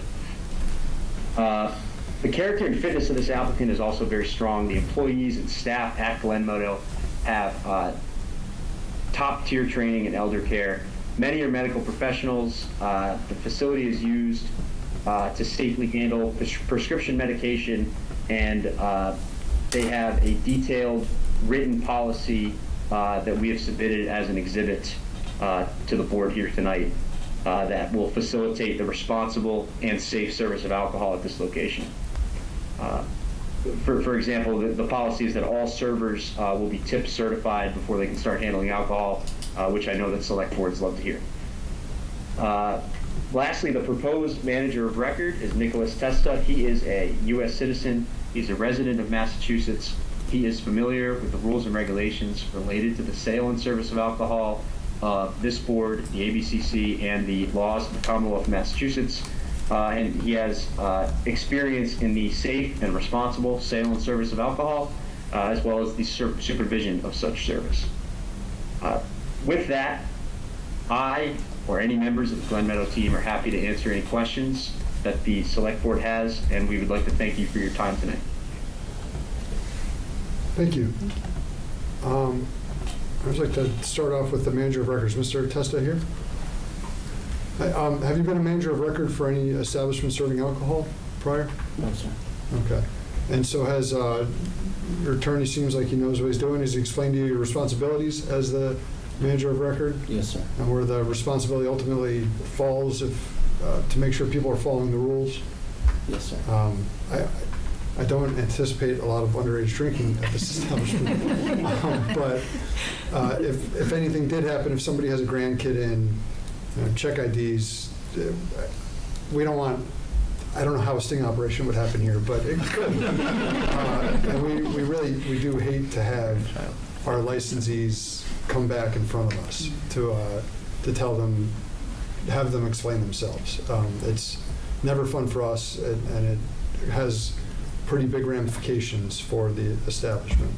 So I'd just like to give that spiel because it's a big deal, it's something we take very seriously, and we have had a number of stings. We had a sting at a country club that went through, which was kind of surprising. So you never know. So I'd like to, so I looked at the floor plan. Can somebody explain how the service will work? Is it all table service? Is it bar service? How will it work on a day-to-day basis? It's a little bit of both. We have a bar set up, but there's also table service as well. And all of the servers, as well as the bartender, will be tip certified. Okay, so they're certified on checking IDs, but also on over-serving, et cetera. Okay. And as a point in the alcohol policy, there is a 2-drink maximum no matter what. So.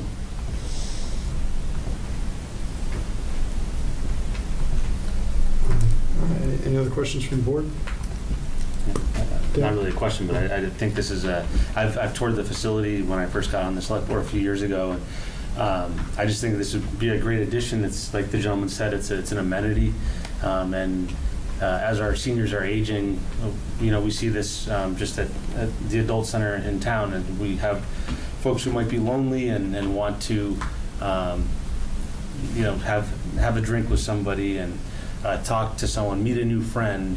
So I think this is what you are doing at Glen Meadow, I think, is a great idea, and I certainly welcome it. There's a lot of people that are veterans at Glen Meadow, people that have spent decades being teachers, giving back to the community, and I'm all for it if someone wants to have a drink there, legally of age, and it's very well contained as well, and safe environment. I think that's a good thing. So I wish you all the best of luck, and to Josh's point as well, just making sure that everyone's tip certified, and then following the proper instructions. I'm sure you're not going to have a problem, but I wish you the best of luck, and best of luck. Thanks. Thank you. Thank you. Great. Yeah, thank you all for being here tonight. So actually, I got some questions for our staff, but I want to ask while you guys are here, just in case it might prompt some questions for you guys. These Section 12 licenses, we have plenty of them, right? There's no shortage of them. Yeah, so this would hit as part of our quota for Section 12. There's, off the top of my head, I believe it's 5 or 6 on premise left.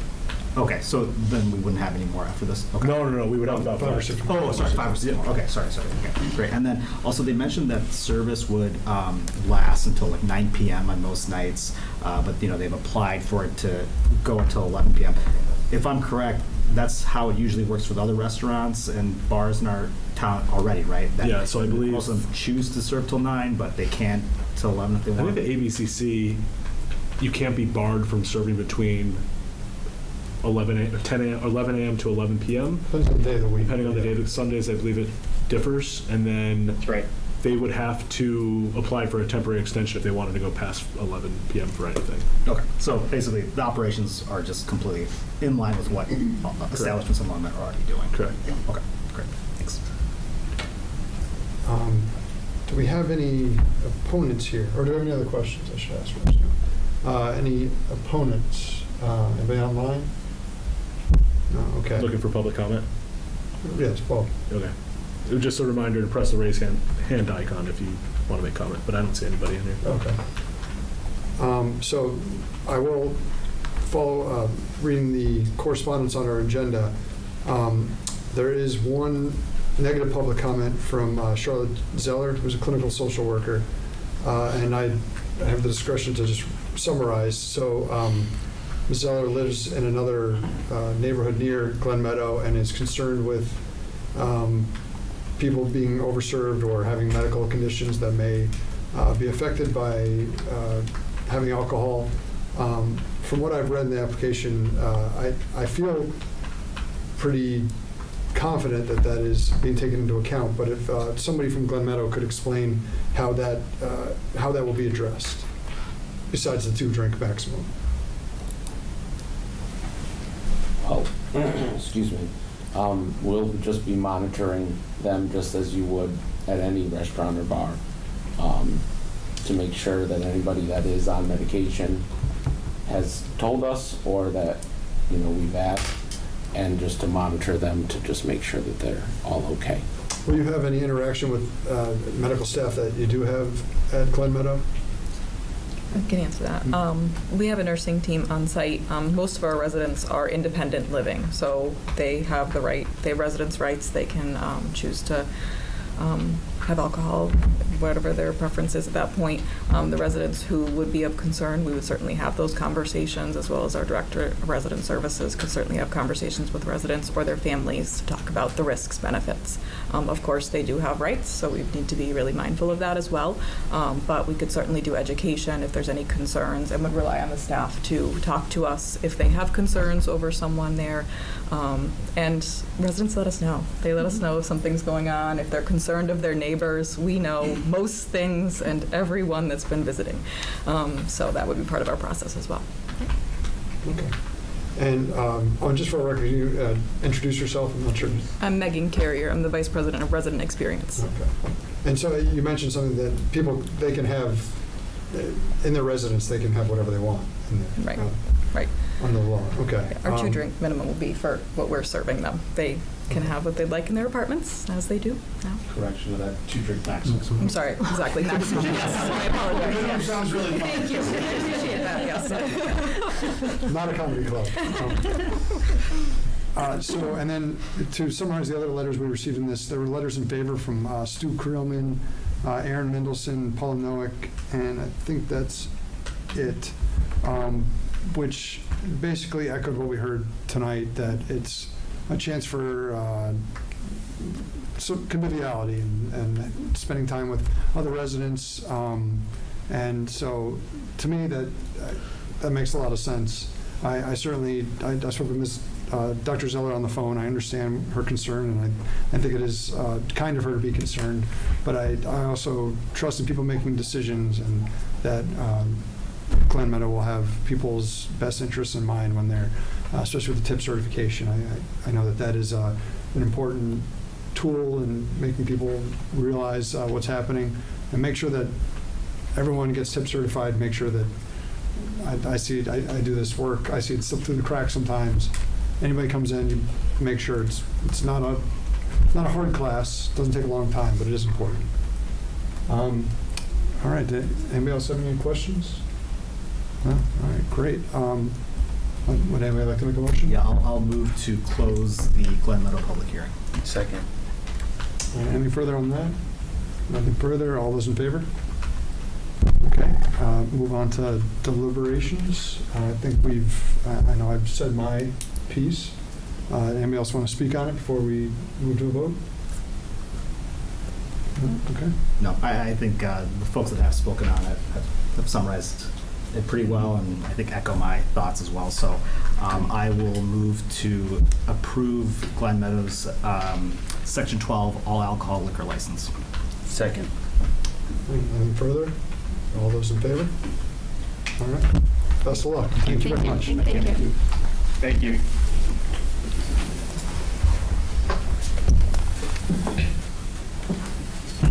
I Neglected to ask before, did anybody have any comments on any of the monthly reports on the agenda this month?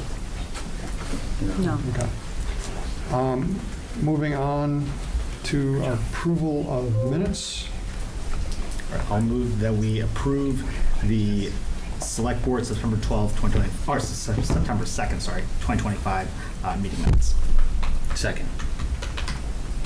All right, any further? All those in favor? And moving on to, I think that was supposed to be under old business, but maybe not. All right, new business. We're setting the election warrant for September 30th, 2025. What's our procedure for this? Do we need to read it in, or? No, just you can set the election warrant for the date and the location. Okay. All right, I will move to set the special town election warrant for September 30th, 2025. Second. Any further? All those in favor? Do we have that to sign tonight? Yep, we have that, and then I'll get into the other documents. Okay. Yeah. Oh, great. Next up, we have. Can I, The- sorry, oh, go you ahead. said the warrant, ballots are starting to come in, absentee ballots, so I don't know if you want to talk about, if you want me to just let people know that that absentee ballots will be available. You have up until noon the day before the election to vote absentee in the office, and September 23rd is the deadline to request an absentee ballot by mail. September, what day was it? 23rd. Thank you. So 23rd, it can be sent out anywhere, and then they have to get it back by what time? Close at the polls. Okay. All right, great. Any other questions on that while we have it? And then we have a position statement on the middle school project debt exclusion, which we put on here. We can't, there's nothing in writing that we would put on. It wouldn't be like, and there's nothing to read, like at the town meeting. So this is just a vote to see if we are in favor of this, or if the Long Meadow Select Board supports the middle school project debt exclusion that we just set for the warrant. So I think everyone's heard me talk about this plenty, so I won't say anything else. And it's a majority, so I hope we get people out there.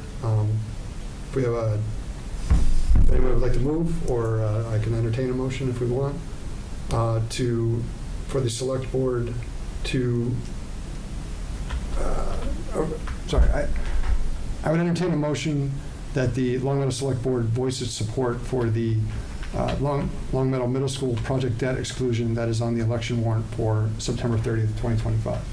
Second. Entertaining the motion. Oh, so moved. There you go. Second. I was waiting for you, Cheryl. Okay, anything further on, I'm sorry, go ahead. Sorry, I think that at our last meeting, when we spoke about the position statement for the town meeting vote, I think a lot of us shared the reasons why we were in support of it, and I think a lot of that should probably remain the same, but except now we've seen the actual voting results come out, and with the nearly 80 to 20% vote, it seems like the town spoke very clearly at town meeting which direction they want to go in. But I also just want to make clear that this does not also go through unless there's a majority vote on September 30th. And I know that I received questions because of the amendment at town meeting with the heading off kind of that referendum and folks kind of being confused about there being a subsequent vote. But there is a subsequent vote, and this vote does need 50% plus one for the middle school to actually become a reality. So this is 2 weeks away now, and I really hope that the folks that care about this project and want to see it through are telling their family and their friends and making sure that folks know how to vote and where to vote. It's our typical election day schedule, 7 a.m. to 8 p.m., and voting's at the community house like it always is. Denise, sometimes I get so much in my own head about, we know this stuff because we've been doing it long enough. People probably don't quite understand what this vote is.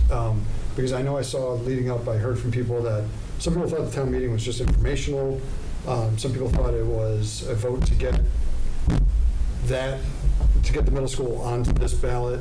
It obviously was not either of those. What the town meeting was to tell the town, to authorize the town to bond, to go out and borrow for the amount to put in, to build the middle school. And the reason we had to have a town meeting, because that is our form of legislation, that's state law, that you need 2/3 vote to borrow.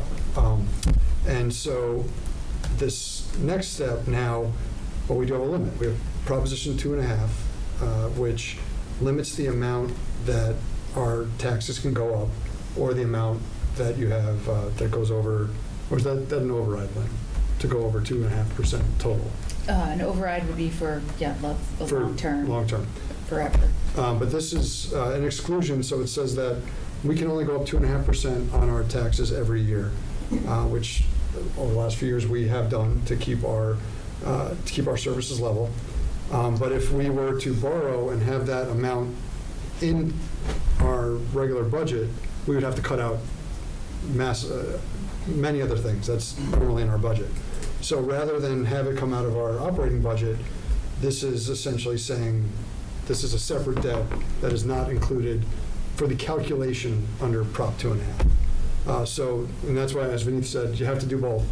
We can't just borrow, we can't just have an exclusion, we have to do both. And that's why we have the two different votes. Did I say all that accurately? Yeah. All right, great. So it's very important, it's also to go through, as Vineet said, get people out there. As you've heard from all of us, this is an important thing for the town to do, so get out there and do it one more time. So anything else from the rest of the board? Okay. I will proceed on to vote. All those in favor? All right, great. Moving on to the fire department, we have Chief Rigney here to give us an overview and to talk about fee structures. I believe this is something that comes up every year, but I don't know if we've had you come in to discuss it like this. So. You have not. You have not. I came in to discuss it last year with Chief Dearborn, but a couple of weeks ago you had DPW Director Van Duzen in, and he kind of gave a State of the Union, as I called it, of the DPW. So I said to myself, you know what, that is something that I would like to do, and get in front of you and kind of explain where our budget is, what we do, kind of some of the metrics behind our operation, some of the data, because I think you'll find that it's kind of shocking where this business is going as far as calls are concerned. So, and I intertwined the ambulance rates into when I discussed the budget a little bit, but I would be looking for an approval to raise the rates 2.5% at the end of when I finish my presentation. So, You ready? I am ready. So some of the things I'll discuss, and you obviously go through the budget process, but I'll kind of show you where our department budget is, what we spend money on. We'll talk a little bit about the ambulance rates, the department structure, how our department works, what I have for shifts, some of the certifications and training that the members have. Probably our biggest asset, our department apparatus. It's roughly $7 million of asset to the town, so we'll discuss that a little bit. What we do on a daily basis. We'll look at the call volume. We'll discuss the challenges that we're facing, and we'll have a discussion hopefully on how we can address some of the challenges that we're having. So looking at our budget, it's about $3.3 million. We're looking at about 2.6 in salary and overtime. So we're very, very personnel heavy in the budget. Employee benefits on the town side are about $165,000, and you kind of go down from there. Our operating budget itself is relatively small compared to just about 10%. The Westcom assessment in there is $127,000. That is our portion of it. We split that with the police department. That's roughly $255,000 that we pay for dispatch services. And Westcom, for the people that aren't in the meeting here or at home, that is our dispatch center. They are the dispatch center for 5 communities and towns, and just actually are going to be starting operation of dispatch services in their new facility as of tomorrow. So, and a couple of highlights there. I talked about the overtime, I talked about the Westcom assessment, but 70% of our calls are ambulance, yet we're only spending $44,000 on medical supplies. So it's like it's a small little piece of it, but as we continue to get busier and busier and busier, we're going to need to look at changing that up a little bit. In ambulance billing, we spend about 3% of our receipts. We have a private billing company that we use, Comstar Billing, that we send all of our information over to them. They bill our residents, our customers, through their insurance, whether it's Medicare, Medicaid, or private insurance, and they deal with all of our billing, top to bottom, including our HIPAA. And in ambulance receipts, last year, FY25, we brought in almost $1.3 million, which was $232,000 over projected amount. So intertwining these ambulance rates a little bit, because it's part of the budget.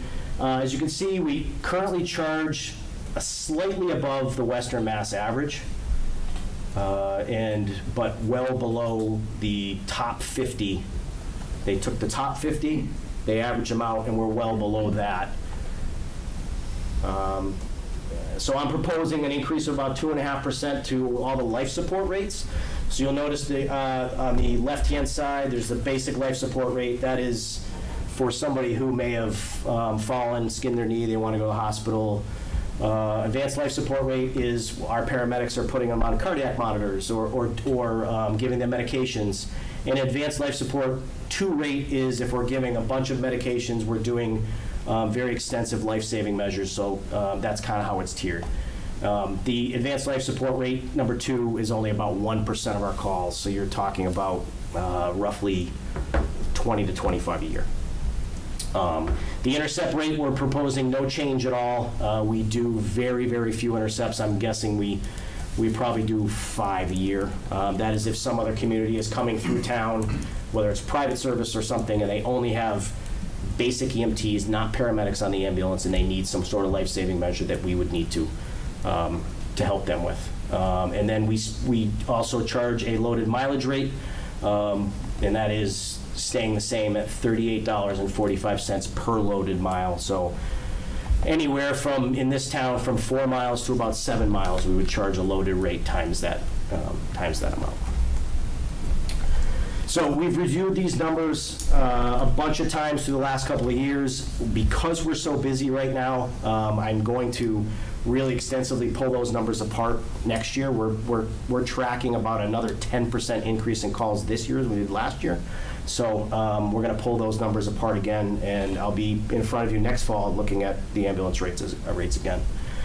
So everybody says to us, how do we come up with the costing? How do we figure out what it costs to run the ambulance? So we have basically taken all of these lines and pulled them apart, figured out what part of those lines we are using towards our ambulance service.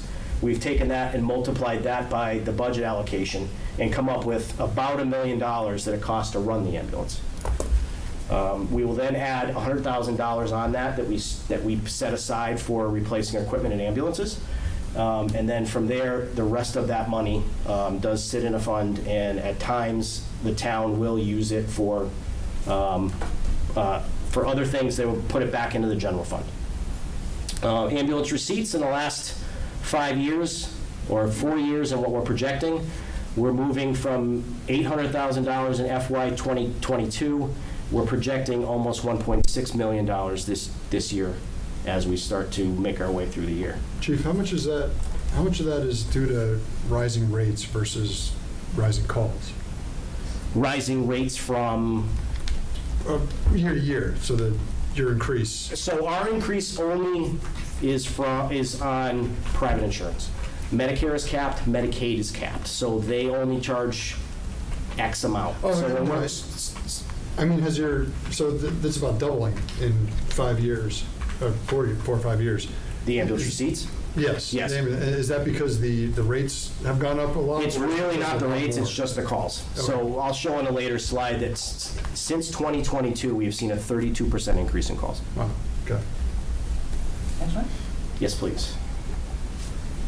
So, one of the ways that we've been trying to help the town and try to help our budget is through grants. We have applied for many, many grants through the last 4 or 5 years, from the Community Mitigation Fund, which is the state gaming grant, all the way down to the ambulance certified public expenditure grants. Some of the things that we have bought through these grants we've been able to, through the Community Mitigation Fund, we've been able to replace extrication equipment, auto extrication equipment. We've been able to replace cardiac chest compression devices, portable radios, you name it. We've been able to supplement some of the equipment that we have and replace some other equipment. Some of this equipment was all on our capital plan. Some of it was part of some of our routine budget. So we've been able to replace a lot of this equipment through grant funding. The DFS Safety Grant, which is the Department of Fire Services grant, we've been able to buy firefighters protective equipment and protective gear. Each piece of gear that we wear is about $5,000. So we're taking these grants and applying them so we don't have to take it out of budget. I will tell you that we are hearing that the safety grant this year is not going to happen from the state, so that'll take about $19,000 away from us where we would normally be able to apply and buy protective equipment. Assistance to Firefighters Grant, this one's through FEMA. We're hearing that this one will be happening this year, but who knows in subsequent years. In the last 4 to 5 years, we've been able to get almost $200,000. We replaced all of our firefighting hose, which is about $150,000, all through this grant. If not, it would have had to either come to capital or we would have had to go to town meeting for the funds. And Emergency Management Performance Grant, that is about a $4,600 grant every year, but we've been able to pick away at buying new gas meters, doing some things for our EOC. And then last but not least, the Ambulance Certified Public Expenditure. This is a grant that my administrative assistant, Andrea, found. It was something that not all departments do, not all fire departments do, not all ambulance companies do. This is recouping some of the money that we do not get from the federal government if we are transporting a Medicare patient. What this is a federal grant that they supplement your costs in ambulance transports. Moving forward, a little bit of capital needs. This year, through capital, we'll be looking at the replacement of our Car 3, which is our fire prevention officer's vehicle. The replacement of Engine 1, which is basically funded through our fire truck fund. Every year, we put $150,000 away to be able to put it in the fund so that when $1 million fire truck comes up, we're not writing a check for $1 million. We're planning ahead. And we're putting a little bit of money away each year. That way we can, when that truck comes in, we're not going towards town meeting, or we're not trying to take all of the capital money away in one sitting. So, and we still continue to do the fire truck payment every single year, because as one truck comes in, another truck gets a year older, and we're constantly working on replacement plans. In FY28. We begin replacement of all of our firefighting gear. All of our firefighting gear, I'm sure many of you have heard, has what they call PFAS in it. I'm going to butcher that name, perfluoroalkyl substance. It's basically a plastic that there is cancer causing. So Massachusetts legislation has said that beginning in FY 27, they cannot sell it anymore, and then we need to start replacing it. So we're going to put in a capital request in 2028 for that. That was not something we were planning on. It was not part of our regular plan. In FY 29, we're going to be looking at replacing our self-contained breathing apparatus. That is probably a $400,000 to $450,000 expenditure. And that we've been able to use grant funding. It is a high priority for the Assistance to Firefighters grant through FEMA, but if that does not get funded, we'll be looking at replacing those as well. And protective clothing washer, that's something that will protect our investment if we do buy new firefighter gear. And all of this, we may apply for grants. And we've been really, really successful for grants, but as we're starting to see, some of these federal grants are starting to go away. So, enough of the budget. We'll talk a little bit about how our structure works. myself as fire chief and Andrew Marked as the deputy fire chief, we run the operation. We have 4 shifts, 3 groups of 6, 1 of 5, and a fire prevention officer who works during the day as well. So the day staff is myself, the deputy fire chief, the fire prevention officer, and my administrative assistant. And then there's 4 shifts, and they're 3 shifts of 6, 1 group of 5. They work 24-hour shifts. Easiest way to explain it is if they work on a Monday, they work on Monday till Tuesday morning. They have a couple days off. They do the same thing on Thursday, and they're off on Friday, and then they're on their 4 days off. Pretty standard shift configuration across the country for fire departments.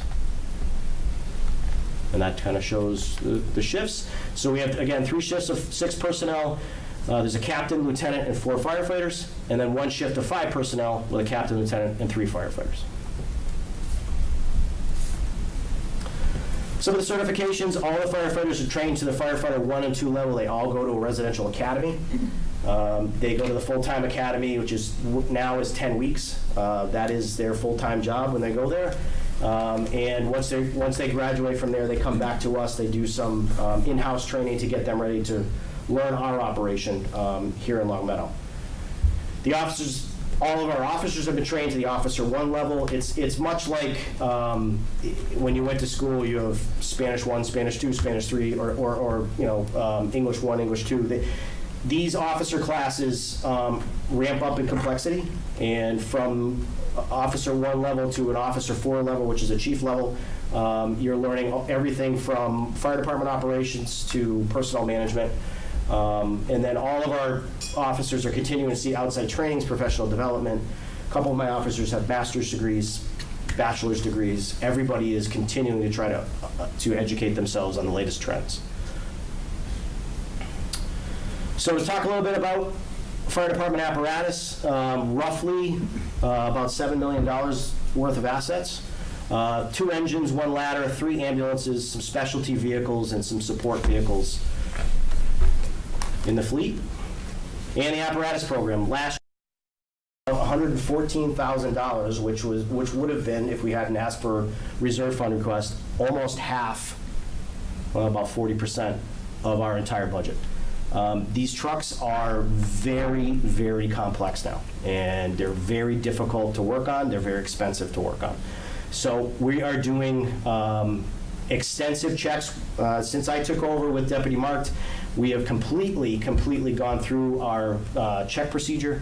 We're going through and making sure that every single truck is checked to the National Fire Protection Agency standards. We're making sure that they have preventive maintenance programs. They each get sent out every single year to a certified emergency vehicle technician to be gone through from bumper to bumper through all of the pumps and everything. All the issues are identified and prioritized, and we always fix all of the safety items, but we still leave some of those smaller issues until subsequent budget years, because we have to prepare for breakdown, much like we had last year with Engine 2 with a $42,000 motor overhaul. So calls for service. We've really taken an all hazards approach. It's kind of a buzzword now in the fire service that if somebody calls us, we're going to come to your house and we're going to solve your problem. Everything from we've done the cats in the trees to the structure fires to children stuck in bathrooms. There is not a call that we don't go to. And we pride ourselves on that. We were just talking today, my deputy and I, about a call that we went to a couple of weeks ago. A resident called on William Street. She had water pouring out of her first floor. Not only did we shut her water off, but we squeegeed all her water out, we vacuumed all it up, and one of my officers talked to her insurance agent. That is what we do. We're not ashamed to say that we spend more time than a lot of places making sure we're doing the right thing for the residents. And we do it oftentimes, depending on the time of night and day, with a smile on our face. And, we do 70% medical calls, yes. But those other 30%, if they're not listed there, we're still going to come to your home. We're still going to help you out. And we're still going to point you in the right direction because, as we say all the time, we're problem solvers. We'll figure it out. And if we can't figure it out, we're going to call somebody who can help you figure it out. And we pride ourselves on that. So other department responsibilities, you know, and you'll see in the next slide, we do about 3,000 calls a year. We're on pace right now for 3,400 calls a year. But these are some of the other things we do. Fire prevention, public education, emergency management. We're a lead agency in emergency management. We're constantly doing something on emergency management. We're overseeing the shelter group. I have a fantastic shelter group right now that meets on a monthly basis that if we were to have an emergency, I would put them against anybody on setting up a shelter. They are ready to go. I keep telling them that we don't want one of these, but they are that excited about it, they are that passionate about it, that I keep saying to them, let's temper that a little bit. I'm excited that you want to do something, but it's great. So call volume. If you notice total calls in 2022, we're at about 2602. That was after COVID. During COVID, we saw those numbers down a couple hundred below that. Trending through FY 26 through next June, we are on pace for 3,400 calls. What is alarming to me is these total transports. And it's pretty much in the smack dab middle of that slide. You'll notice we went from 1,410 and we're averaging right now about 2,022 calls. What we've done is we've seen a complete flip in transports lost to mutual aid, and you'll see transports gained through mutual aid. One of the things that we instituted, and we can switch to the next slide, please, is in working with the town manager. For one, we discussed and looked at studying wages and become more competitive workplace. I'm happy to report in the last year and a half, we have not lost a single person in the department.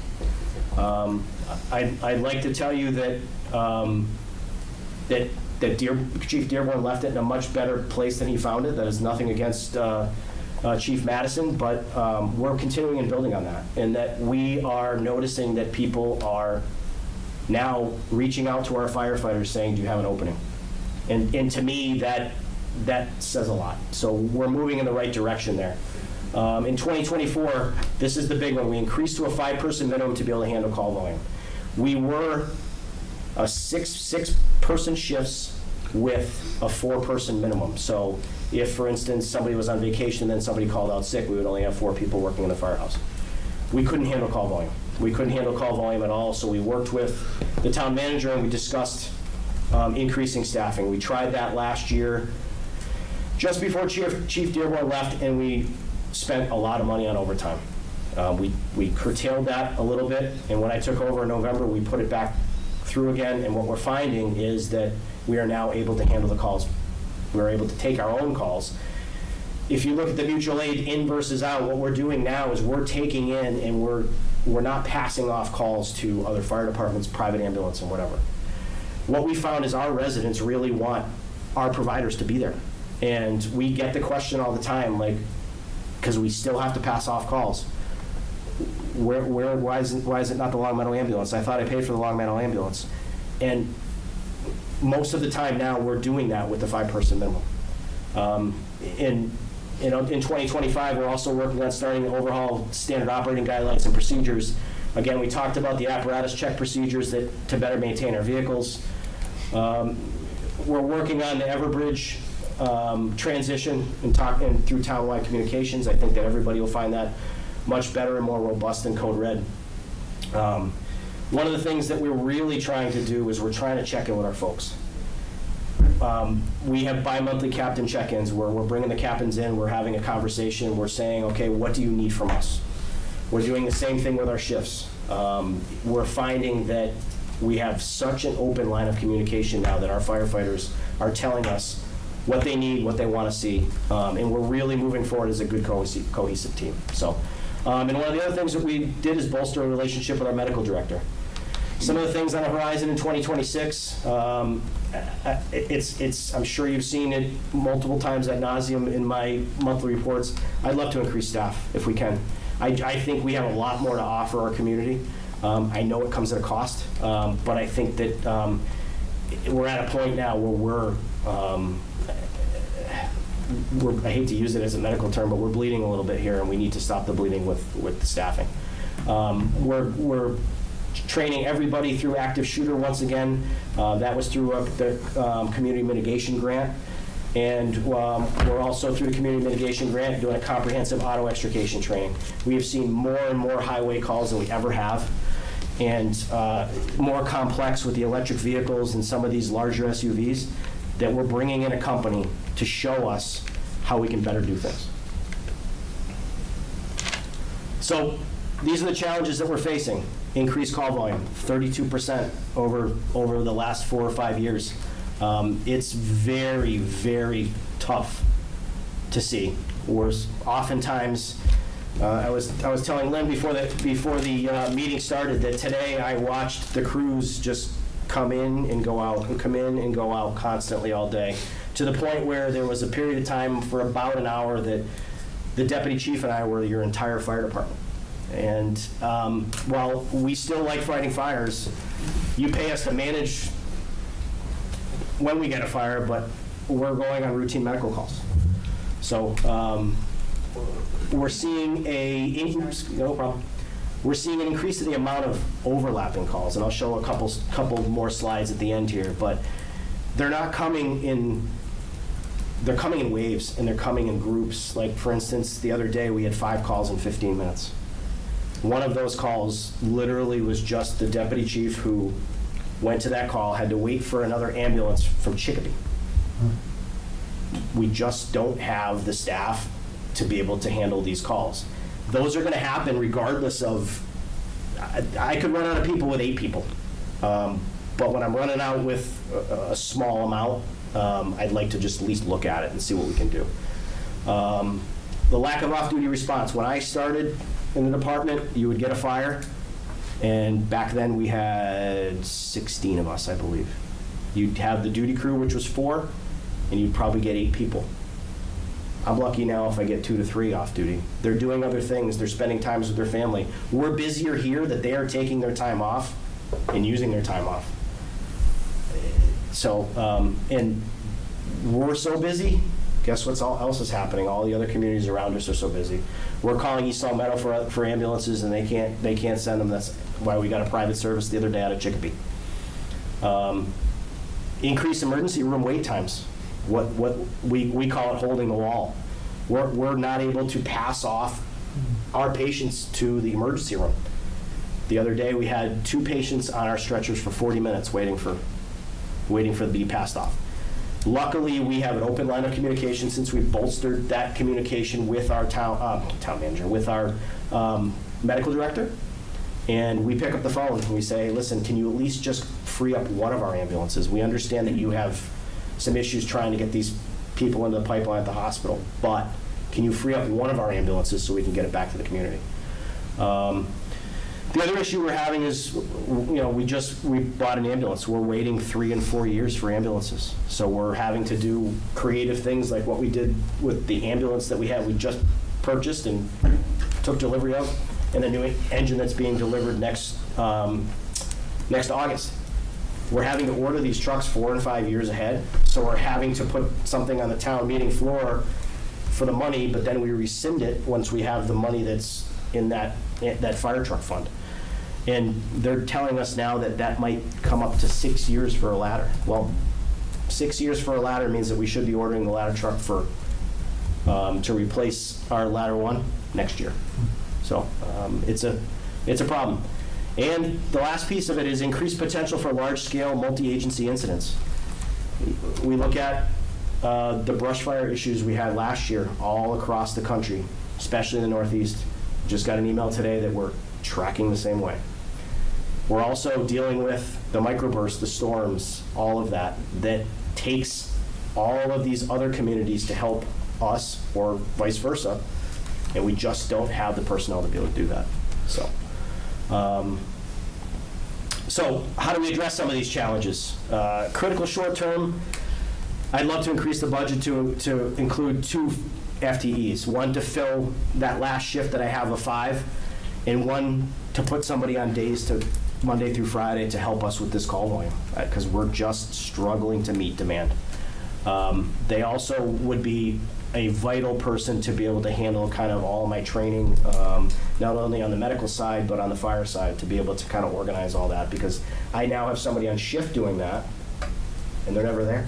They're on calls all the time. So long term, I'd love to develop a roadmap to increase staffing and to support that all hazards approach and mitigate the call volume. People expect us to be there for them. They always call us for the structure fires to the small water leaks to everything. And we want to be able to provide that to them. I think that we have an opportunity maybe to explore at least a purchase for fire apparatus. Maybe that allows us to be able to kind of finance, per se, fire apparatus. And we also want to explore the concept of ambulance rechassis versus a complete replacement. We take really, really good care of our apparatus, and we're replacing our ambulances every 12 to 13 years. What I want to try to do is take one of these ambulances, which we have one that's been troublesome for us, the motor and everything, the rest of it has been great, pull that ambulance box off and put another truck under it, and we could save between $100,000 and $150,000. I don't think we should do it every single time, but I think maybe we can work that into the process where some of those trucks are getting replaced, some of them are getting rechassied. I think we need to look outside the box on all of it. Myself and I, the deputy, are both been very forward-thinking, that we have looked at almost every piece of the department operation and said, we're not just going to look at it and go, it's been working, let's leave it the way it is. We're always looking at going, how can we make this better, and what can we do to change and make it more streamlined? So at times I feel like we bit off a little more than we can chew because we're constantly moving, but I think we're moving in the right direction. And I think that if we could address some of these challenges, we certainly would be going in the right direction. So in these last two slides, I just want to kind of show you a snippet of what a day looked like. This one was in August, and this was with a 5-person shift. Now, our minimum is 5 people, with 6 people assigned to a shift. Right there, you see all these overlapping calls. We had 3 instances where we had 2 calls, 3 calls, and another 3 calls.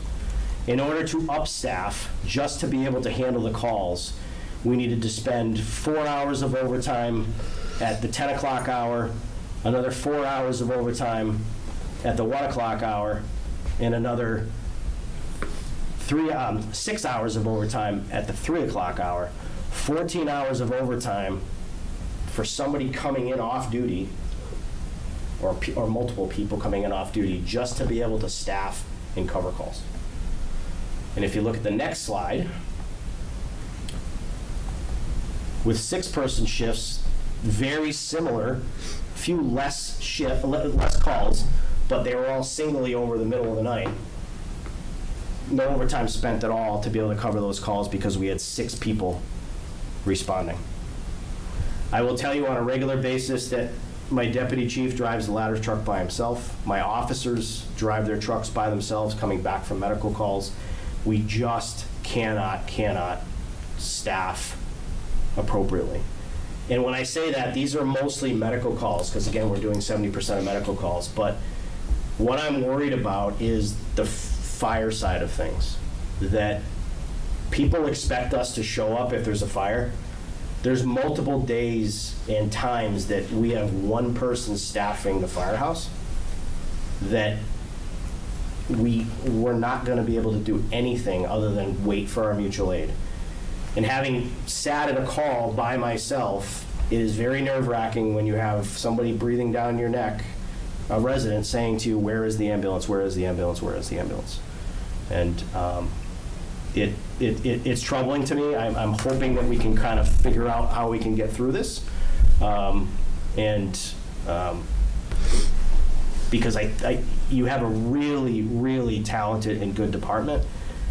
I just think that we need to figure out the staffing piece. And I understand the needs of this community and the limitations of the community, but I would love to look at it and see where we can improve it. So. Yes. I don't know why we keep Questions? inviting people in to give us this terrible news. So, I think this is very useful to me because I think I suspected that the ambulance calls were subsidizing everything. I don't think I realized quite the extent how much you were an ambulance company that had fire issues sometimes. Does the firework, does that get reimbursed at all? Does insurance pay that, or that is Does just, not. It that's is our not. loss leader? Yes. Okay. Yes. The only time, what I will say is the only time that we do get reimbursed, if, for instance, we were going to go down the highway for a large fuel spill, an oil spill, we can charge the Oh, that's carrier. one of our rates or that some- we- Yes, yeah. those are some of the other rates that we've discussed in years past. Okay. So, and I know you mentioned this before, but for people watching, if we do approve higher rates, Medicare, if somebody's on Medicare. Medicare, that's- Medicaid, yes. Okay. So you want 2 FTEs, I get that. How much of a ambulance fee increase would you need to cover the 2 FTEs on your budget? I don't see an increase at all other than the 2.5 that I would need to. Because if you look at what our budget is now, I'd have to go back if you wouldn't mind, unless it's, actually, you know what, I can just, I can look at it from here. Sure. Yep.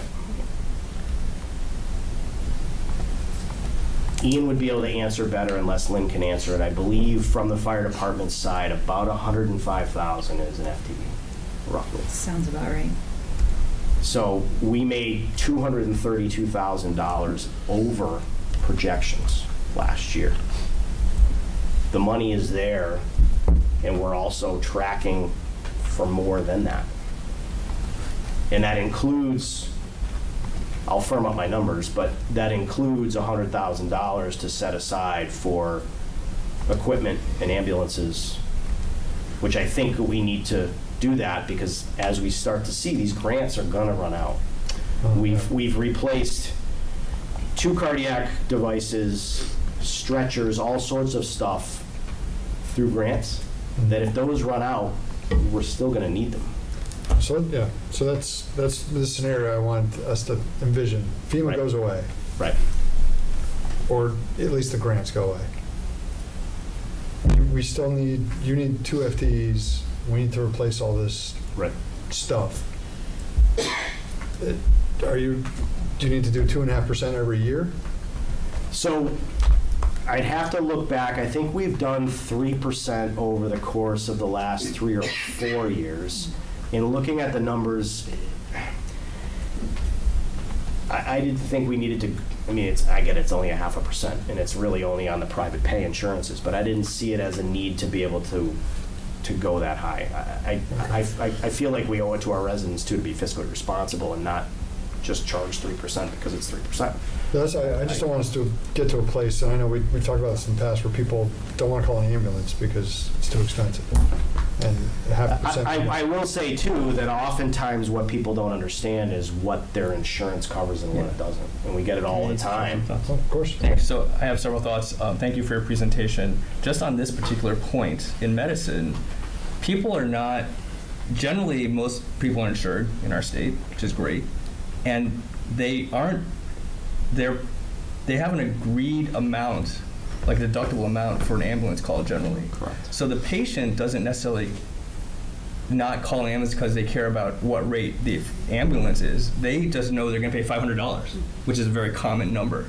And that may be enough to deter them. That number is not going to change based on what you're charging. Correct. Frankly, if you are in healthcare, which you are, I don't really see, I do care about the healthcare system in general. I've written a lot of stuff on that. But frankly, from the perspective of our town, I don't really see the value in the restraint in the rates, in the sense that if people are insured, they're not going to be generally paying the rate unless I'm missing something here. Right. You might be limited by what insurance will cover, but I think a 2.5% increase is very routine. It's barely probably keeping up with inflation, for example. So that's one thought on that. I feel like when I think of the fire department, I think you guys do a great job, and we should be really proud of the department because number one, we want to make sure service calls, fires we're prepared to handle that. Great. Right. But when I was on the finance committee, we often had requests and judgments for things like fire trucks. I remember I learned so much more about the Quint truck than I ever really wanted to all those years. And so basically, when we gain a lot of respect financially for the fire department because we recognize 70% of it's medical and we're making money. It's actually profitable, okay? So whenever there was an ambulance request that would come up, we would simply relearn that it's actually profitable and it would pay for itself and more. And so I think that if you want a couple extra FTEs, the argument seems very clear that it's an investment that we'll actually profit from, you know? So I think those numbers, if you can show those, I mean, you're kind of alluding to them, but if we see those, or if you show Lynn and she shows this to us, I mean, I think that seems to make a lot of sense. So just two other points and a question. When we do so obviously if we do mutual aid with an ambulance and we send an ambulance to East Long Meadow, we're making money on that. Correct. When we do mutual aid for fire and service calls, yes, do we pay if East Long Meadow has to come do that in our town because we're too busy, or do we get paid if we go to East Long Meadow because they're too busy, or that's just no mutual aid, a gentleman's agreement, correct, basically? Correct. On the fire side, there is no money changing hands, or we're not getting. That's an important point because when we were on the finance committee, we would be very sympathetic to getting ambulance type stuff, whether it's staff or an ambulance, because we knew we were going to get paid and it'd be a good return on investment. Right. I remember when we were thinking about really expensive fire trucks that cost hundreds of thousands of dollars, almost like $750,000. We were kind of like, like a Quint truck, can get really high. There's only like one building at Bay Path that would really require that height, although it does make all firefighting safer because you go up from above. But frankly, then we're the ones who are helping the region by having that extra Quint truck, and we're bearing the cost of that, but the whole region benefits from it, essentially. So that's a little bit of, and I'm not saying it's not a good thing, but it's a slightly different financial point consideration, essentially. Yep. Am I saying anything in there that's incorrect? So I will tell you that that we use the Quint truck on pretty much every residential house fire we have. Right, because it's good to get aerial, essentially. Well, and it's way safer, and it allows us the reach that we can't get from a regular, the highest ladder we carry on the Quint truck is a 35-foot ladder. Mm-hmm. Well, if I can pull in a driveway and put up a 78-foot ladder to be able to get to a roof line where I can't, it's 40 feet versus 35, it can be done safer. So I will tell you that the only building that, it's not only the buildings at Bay Path that benefit from the Quint truck. And that's exactly why I remember we all ended up voting for it, because it made it safer for our team, essentially. Correct. But it also explains, just in my view, when we're talking about the 70% of the medical calls, those are an easy ask for me personally, and so how it's different financially from like a firefighting apparatus type truck. Yep. Last thing I'm observing here is that the fire teams are doing 24-hour shifts twice a week.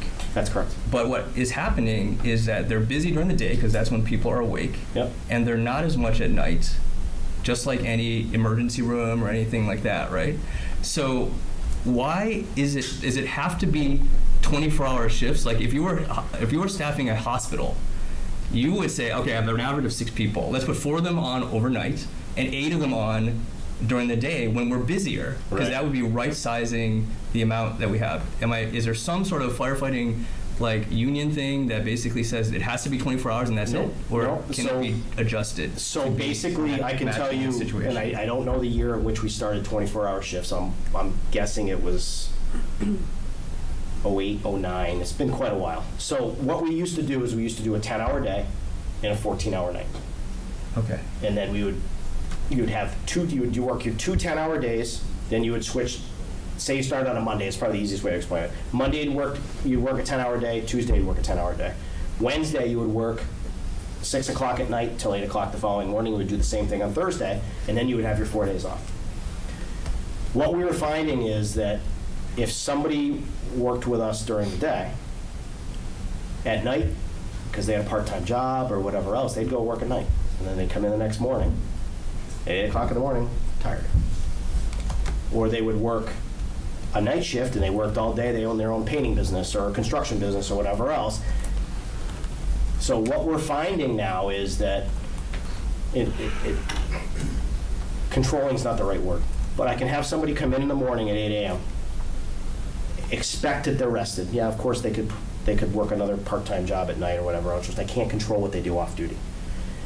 But in a 24-hour period, if we get really, really busy in the morning, I can say to them, hey, go rest, go take a nap, go do something. Be ready for that next call. And that's what we found works the best, because we're able to kind of map out their day, minus the calls, to be able to get them the rest they need versus having them do something else in a 24-hour period. One question, do other towns also, like the regional towns around here, do their fire departments staff it the same way we do with 24 hours, or do they do it a different thing like yours? The only one that does not staff it that way is Springfield Fire Department, that I know of. And from what I understand, it's more of a,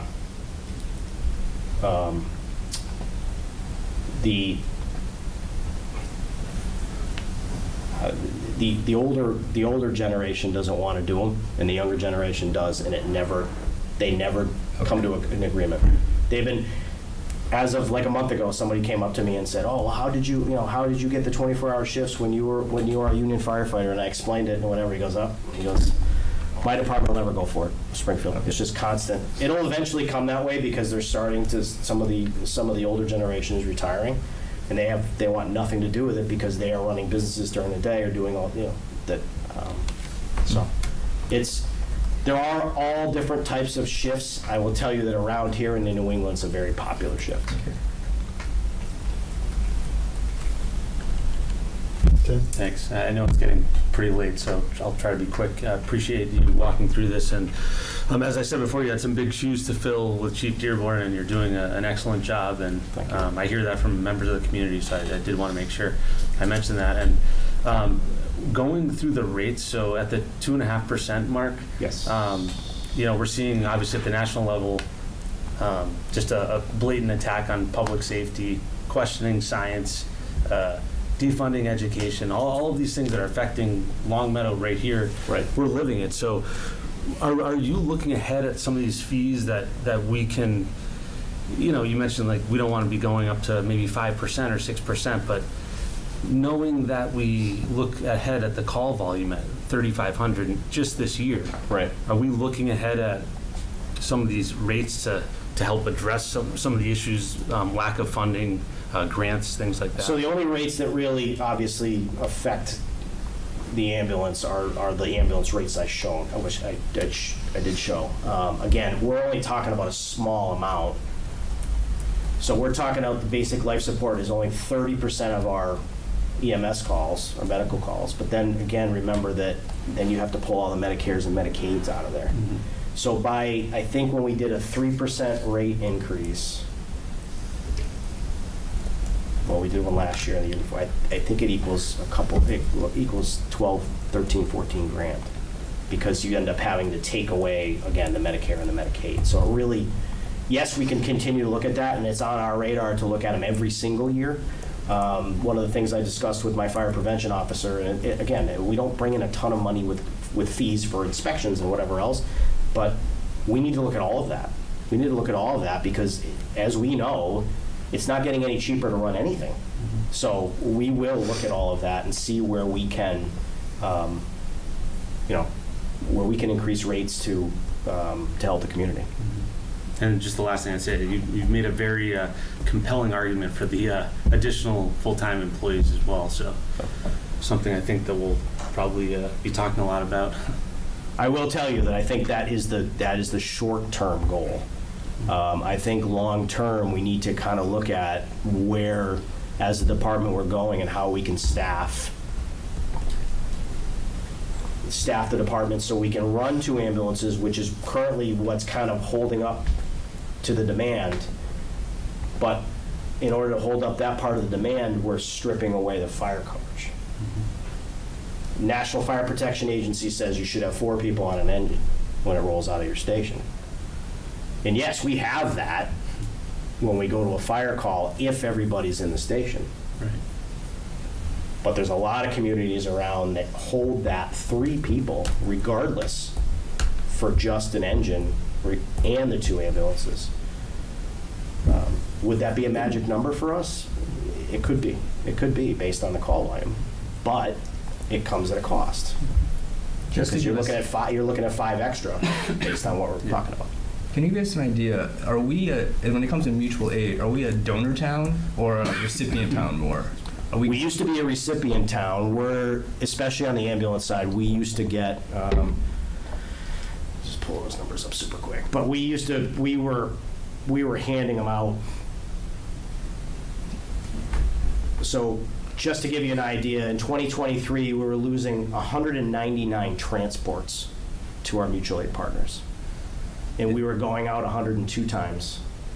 We've now lowered the amount of times that they've come to us, and we're helping them out more just by going to that 5-person minimum. I mean, so that to me is very important. Like, there's a difference here just from a fiscal and self-interested standpoint where we want to be a donor town for ambulance. And we don't, is it different for the fire and the sort of service calls? Is it about the same, or? I would tell you, so one of the things that we did with East Long Meadow, because we both struggle with staffing because we're rolling out ambulances so quickly, is we have automatic aid. So one of the things that we do now is that if I have a smoke in the building call right now, I don't have to pick up the phone and call East Long Meadow and say, hey, can you come over here? It's done automatically now because they are usually shorthanded. We are usually shorthanded, so they automatically send an engine over here, no questions asked. And we do the same for them. And it works out tremendously. We had a call the other day where there was only 2 of us. There was a smoke in the building call. We went to it. Ended up being nothing. We called off East Long Meadow and they returned and went back to their station. But we had the people coming to the call. I was telling Lynn that when Springfield arrives on a fire call, now again, we are not Springfield. We are not Springfield. But when they arrive, they have 19 people. 19. When we arrive, if I have all of my 6-person in the station, and I have my deputy chief and myself in the station, we arrive with 8. And a mutual aid might be 4. We're never getting to that 19 unless it's a fire. They're rolling on a smoke in the building call with 19 people. Are you saying I'm not saying we're ever going to get there. Are you saying that's overkill? Or I'm not. But if you look at it, I mean, they're 3 engines, 2 ladders, and a chief. And that is pretty standard for a city fire department. We are not a city fire department. We do not have the fires that they have, but they are prepared. They are better prepared to have a fire than we are. Point blank. So. Go ahead. Great. Yeah, thanks, Chief, for coming in and giving us this presentation. I know Josh said that, why do we keep bringing people in to give us bad news? But I think any kind of progress we've seen has been because we've gotten these types of presentations. So a couple of years ago when DPW was here and they talked about our aging water mains and our roads, we've taken steps since then to address that. And I would much rather know about the challenges that we face so we can actually start addressing this stuff. And similarly, 2 years ago, Chief Dearborn and yourself came here and you said, we have low wages for our firefighters, and because of that, we are experiencing a tremendous amount of staff turnover, and we're also losing out on a lot of money on ambulance receipts, and that if we make this increase in wages, then those things will turn around. And we had a very contentious debate amongst the select board. Thankfully, we decided to follow your advice and increase those wages. And now to think about where we were 2 years ago, where we couldn't keep firefighters here, where we were training them to just lose them to other communities, where we're losing out on ambulance receipts, to now 2 years later where you're sitting here in front of us saying you want to add 2 more because we have not lost a firefighter in a year. I mean, that's just a tremendous turnaround. It's a complete 180. And, and that's a testament to you and to former Chief Dearborn. And, I want you, like you said, you've been thinking about different ways to improve operations, and please continue to do that. I know that Chief Dearborn was also doing that with the types of grants that, he was making sure that the department was applying for. And I know that you've continued that and are expanding that as well. So thank you for doing that.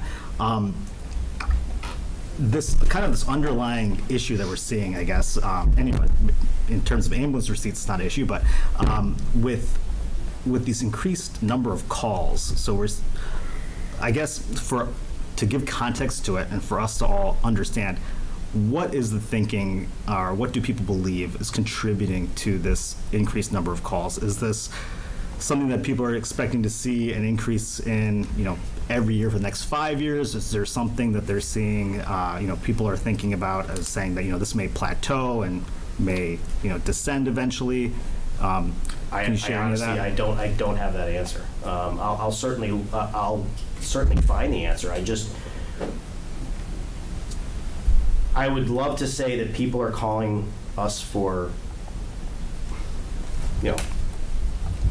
small medical calls, and it seems like they're calling us for more frivolous things. But the proof's in our numbers that, our calls, 70% of our calls are what they call ALS-1 calls. So that is cardiac calls, respiratory calls, calls that require us to put on a cardiac monitor, to give them medicine, to take more advanced look at them or use more advanced skills. So I will tell you that, yes, we do get our share of,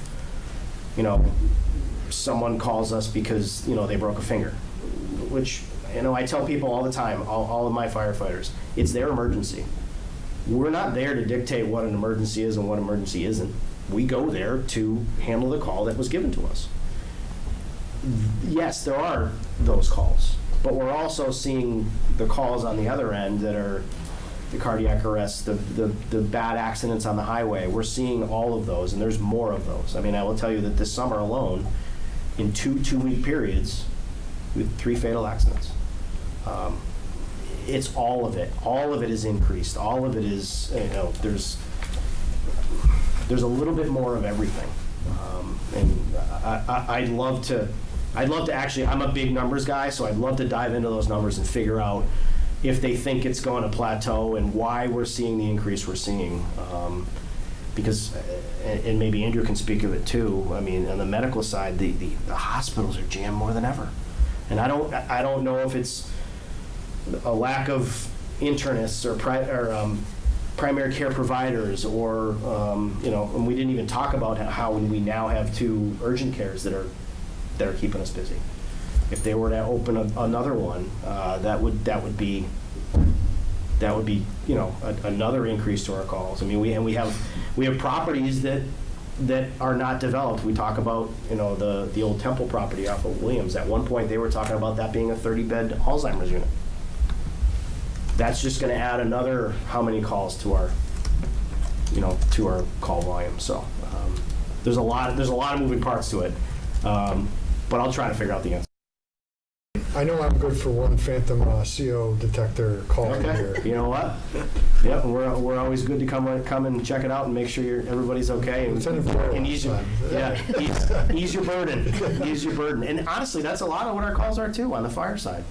I just don't know. Well, guess what? We have the tools to tell you yes or no. This is this or that. I would never stop anybody from doing that. Is your write-off rate still pretty good on the ambulance calls? It's probably 5 or 6 a month. Oh, okay. And we put together kind of a policy where X amount of money we'll write off once we hit that, or we can put people on payment plans, or oftentimes what we're finding is they just don't realize that they had a deductible. And we put it back to them and say, you haven't paid your deductible. This is why you're getting an ambulance letter saying that you owe money. It's because you haven't paid your deductible. Yeah, actually, my 2 questions were actually just answered. Okay. So more of a quick statement. I won't belabor it. I've been here a little over 16 years, newest person on the board here. So I found the data to be really helpful, the way you presented it. And as a resident, the challenges you mentioned today, I don't see and feel. So I think that's a testament to how you and the deputy chief are leading through this and these challenges that many departments have. So not having that kind of show up have called you for a fire and some other things. And again, it was always amazing service. So I just wanted to call that out, that although we talk about the challenges, I think the way you're leading the department through this for our town is just top Well, thank you. service. So I appreciate it. And again, I really like the data. I'm a data person too, so this was helpful to see it laid out in this way. And I will tell you that if there's some data that you want me to look at, we'll look at any data we can. My administrative assistant, Andrea, is phenomenal coming, pulling through data and figuring out what we spent on this or why we're going to this call and how many transports in this. And I think the increase in calls, I'm curious with that number, because that's the kind of variable here that we all can't. I think I could take a guess at what it is, but it's not like our residence number, our residency isn't like shooting up and matching that. I think that would be an interesting, if you're able to even make some indirect. Right, I do think some of it is an aging population. I think that you're seeing that in the community, that it's an aging population. But we'll dive into what's causing some of the other stuff and some of the types of calls that we're seeing. I mean, not that we wouldn't respond, but I just think. No, I get that. I know it's getting late. I just have one quick question, though. Absolutely. Are you guys triaging the calls, or are you going to almost every call? So my question is, like, if you kind of get a call and you know it's not going to require an ambulance, that it doesn't sound like an emergency that you have to go to, do you just direct them to the right people, or do you always go? We always go. So that, to me, well, are there times when you know that it's not going to rise to the level? So I will tell you, in Massachusetts, if you call me for a hangnail and you want to go to the hospital, I can't tell you no. Wow. So, in healthcare, every doctor on call makes a professional judgment about the situation. Yep. And is it possible that the numbers of calls are just a lower threshold for people calling for things? It could be. And it very well could be. And I mean, that's amazing to me that you go to every single call no matter what. No matter how? Yes, and I will tell you one thing with that is that, again, we cannot pick and choose which calls we go to. But doesn't it, just from the global perspective of proper allocation of resources, in the sense that, like, you don't want to be helping somebody who doesn't really need your help if it's going to distract you and prevent you from, you're out of the station when something big comes in. So there's a much bigger discussion to be had, and I'm sure. Yeah, I just think that that's amazing to me. That no matter, I would welcome that discussion, and Matt, we see it all the time. We go to a very routine call, or and every business has it. You hate to call it the frequent flyer, but somebody you go to often, and you're at that call, and a cardiac arrest comes in. Yeah, or you're at that call. Doesn't make any sense. The system isn't built that way. The system isn't built that way. Massachusetts. And I will say that the residents have come to expect that we are going to show up on every single call. I will tell you that my deputy and I are on call. If a major incident comes in, or even run-of-the-mill incidents, that we do come in from home from time to time. A couple of months ago, I was at home. All the ambulances were out. Then the engine had to go to a call. I responded from home to a medical call to meet an ambulance from Agawam so they could transport. But we always say somebody from Long Meadow is going to show up. Somebody from Long Meadow is going to show up and tell that resident, that you're going to be transported with Agawam, and these are the reasons why we don't have an ambulance available. That's what they've come to expect. No, but there must be plenty of, and I don't do labor. You understand the point. I do understand. There's a lot of times when you get called, you probably don't need to take them to the hospital. 100%. Anyway, 100%. We can talk more offline. Yeah, that's a systemic problem. It's also a systemic problem in the emergency room that they struggle to deal with too. So. Thank you very much. Thank you. Appreciate it. Feel free to reach out and ask some more questions if you want to come for a visit or whatever. So we like people coming to visit. Those are the fun days of the. So. Dan and I went and visited Chief Dearborn. Yeah. First guy. Okay. You should go. I did. Yeah. And I'm waiting for the tour next week. Yeah. Oh, that's right. We'll be in front of you next week. Looking at the EOC and explaining what we do there. Great. Thank you so much. Thank you. Appreciate it. Thank you.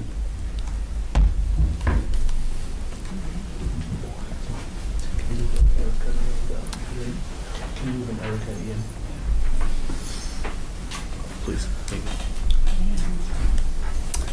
Do we have Erica presenting this? Okay. I believe Ian's here as well. Yeah. Yeah, moving Ian too, please. Promote.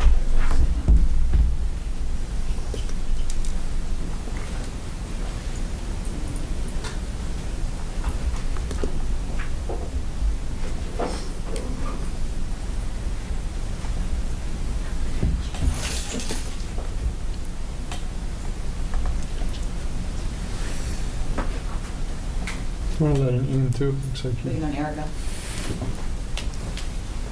Where she is. want to let Good Ian. evening, can you guys hear me? We let Ian Yes. as well. Can you hear us okay? Thank you. Can you let in Ian as well? Hmm? Can you let in Ian as well, please? Thanks.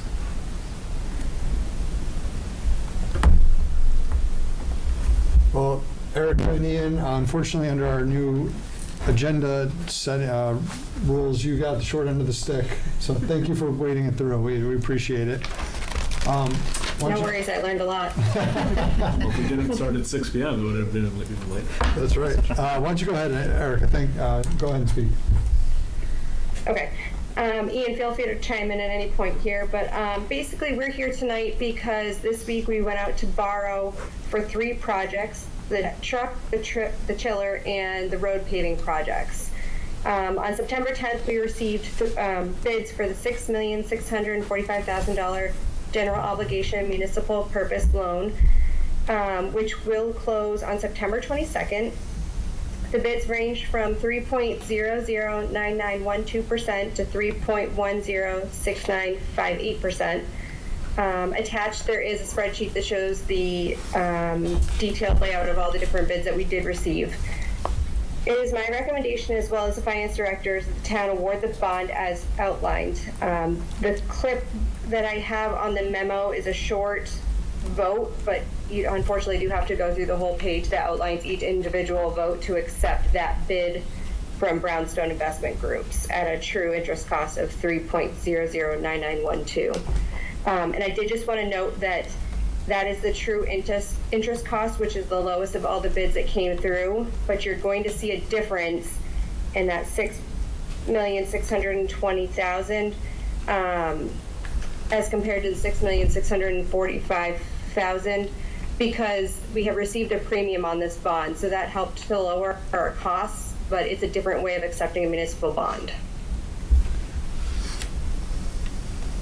Thank you, Erica. Can you explain, so to me, these bond amounts look very similar, a whole lot of numbers after the decimal point. What is the difference in cost to the town over the life of the loan?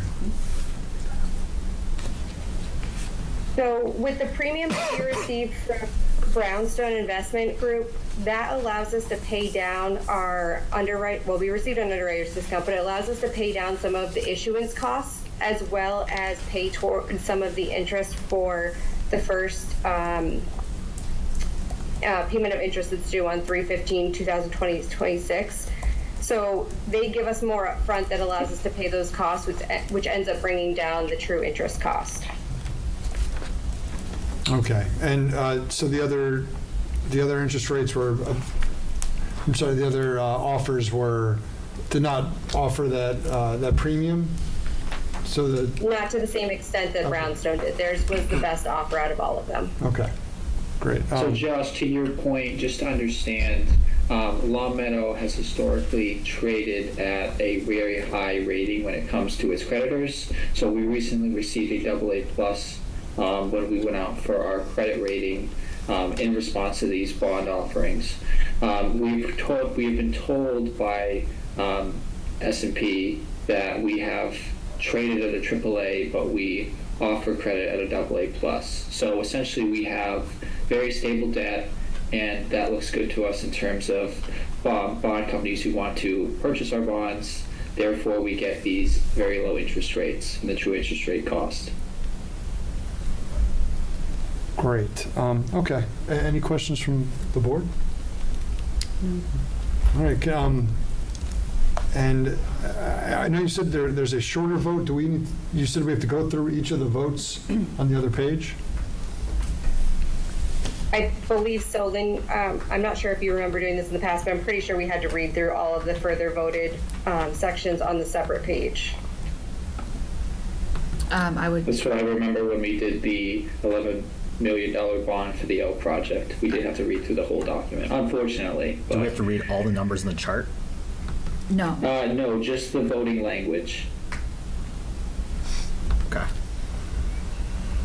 Should I get started? Talk fast. All right. So it's just starting at the voted language and then moving down. Okay. All right. So I will move for the select board to approve the following language for the general obligation municipal purpose loan of 2025. And I will read it as follows. Voted that the sale of the $6,230,000 general obligation municipal purpose loan of 2025 bonds of the town dated September 25th, 2025 to Brownstone Investment Group LLC at the price of $6,728,883.65 and accrued interest, if any, is hereby approved and confirmed. The bonds shall be payable on March 15th of the years and in the principal amounts and bear interest at the respective rates as follows, and the chart. Further voted that in connection with the marketing and sale of the bonds, the preparation and distribution of a notice of sale and preliminary official statement dated September 4th, 2025, and a final official statement dated September 10th, 2025, each in such form as may be approved by the town treasurer, be and hereby are ratified, confirmed, approved, and adopted. Further voted that the bonds shall be subject to redemption at the option of the town upon such terms and conditions as are set forth in the official statement. Further voted that the town treasurer and the select board be and hereby are authorized to execute and deliver a continuing disclosure undertaking in compliance with SEC Rule 15C2-12 in such form as may be approved by bond counsel to the town, which undertaking shall be incorporated by reference of the bonds as applicable for the benefit of the holders of the bonds from time to time. Further voted that we authorize and direct the town treasurer to establish post-issuance federal tax compliance procedures and continuing disclosure procedures in such forms as the town treasurer and bond counsel deem sufficient, or if such procedures are currently in place, to review and update said procedures in order to monitor and maintain the tax-exempt status of the bonds and to comply with relevant securities laws. Further voted that any certificates or documents relating to the bonds may be executed in several counterparts, each of which shall be regarded as an original, and all of which shall constitute one and the same document. Delivery of an executed counterpart of a signature page to a document by electronic mail in a PDF file or by electronic transmission shall be as effective as delivery of a manually executed counterpart signature page to such document. And electronic signatures on any of the documents shall be deemed original signatures for the purposes of the documents and all matters relating hereto, having the same legal effect as original signatures. Further voted that each member of the select board, the town clerk, and the town treasurer be and hereby are authorized to take any and all such actions and execute and deliver such certificates, receipts, or other documents as may be determined by them or any of them to be necessary or convenient to carry into effect the provisions of the foregoing votes. And then this last part too. The last part is... The last part is... Are you went to law school now? The last part is for the clerk just to certify it. I don't think it's a vote, yeah. Thank you for reading that. Do we have a second? Second. You. Any further discussion? No, seeing none. All those in favor?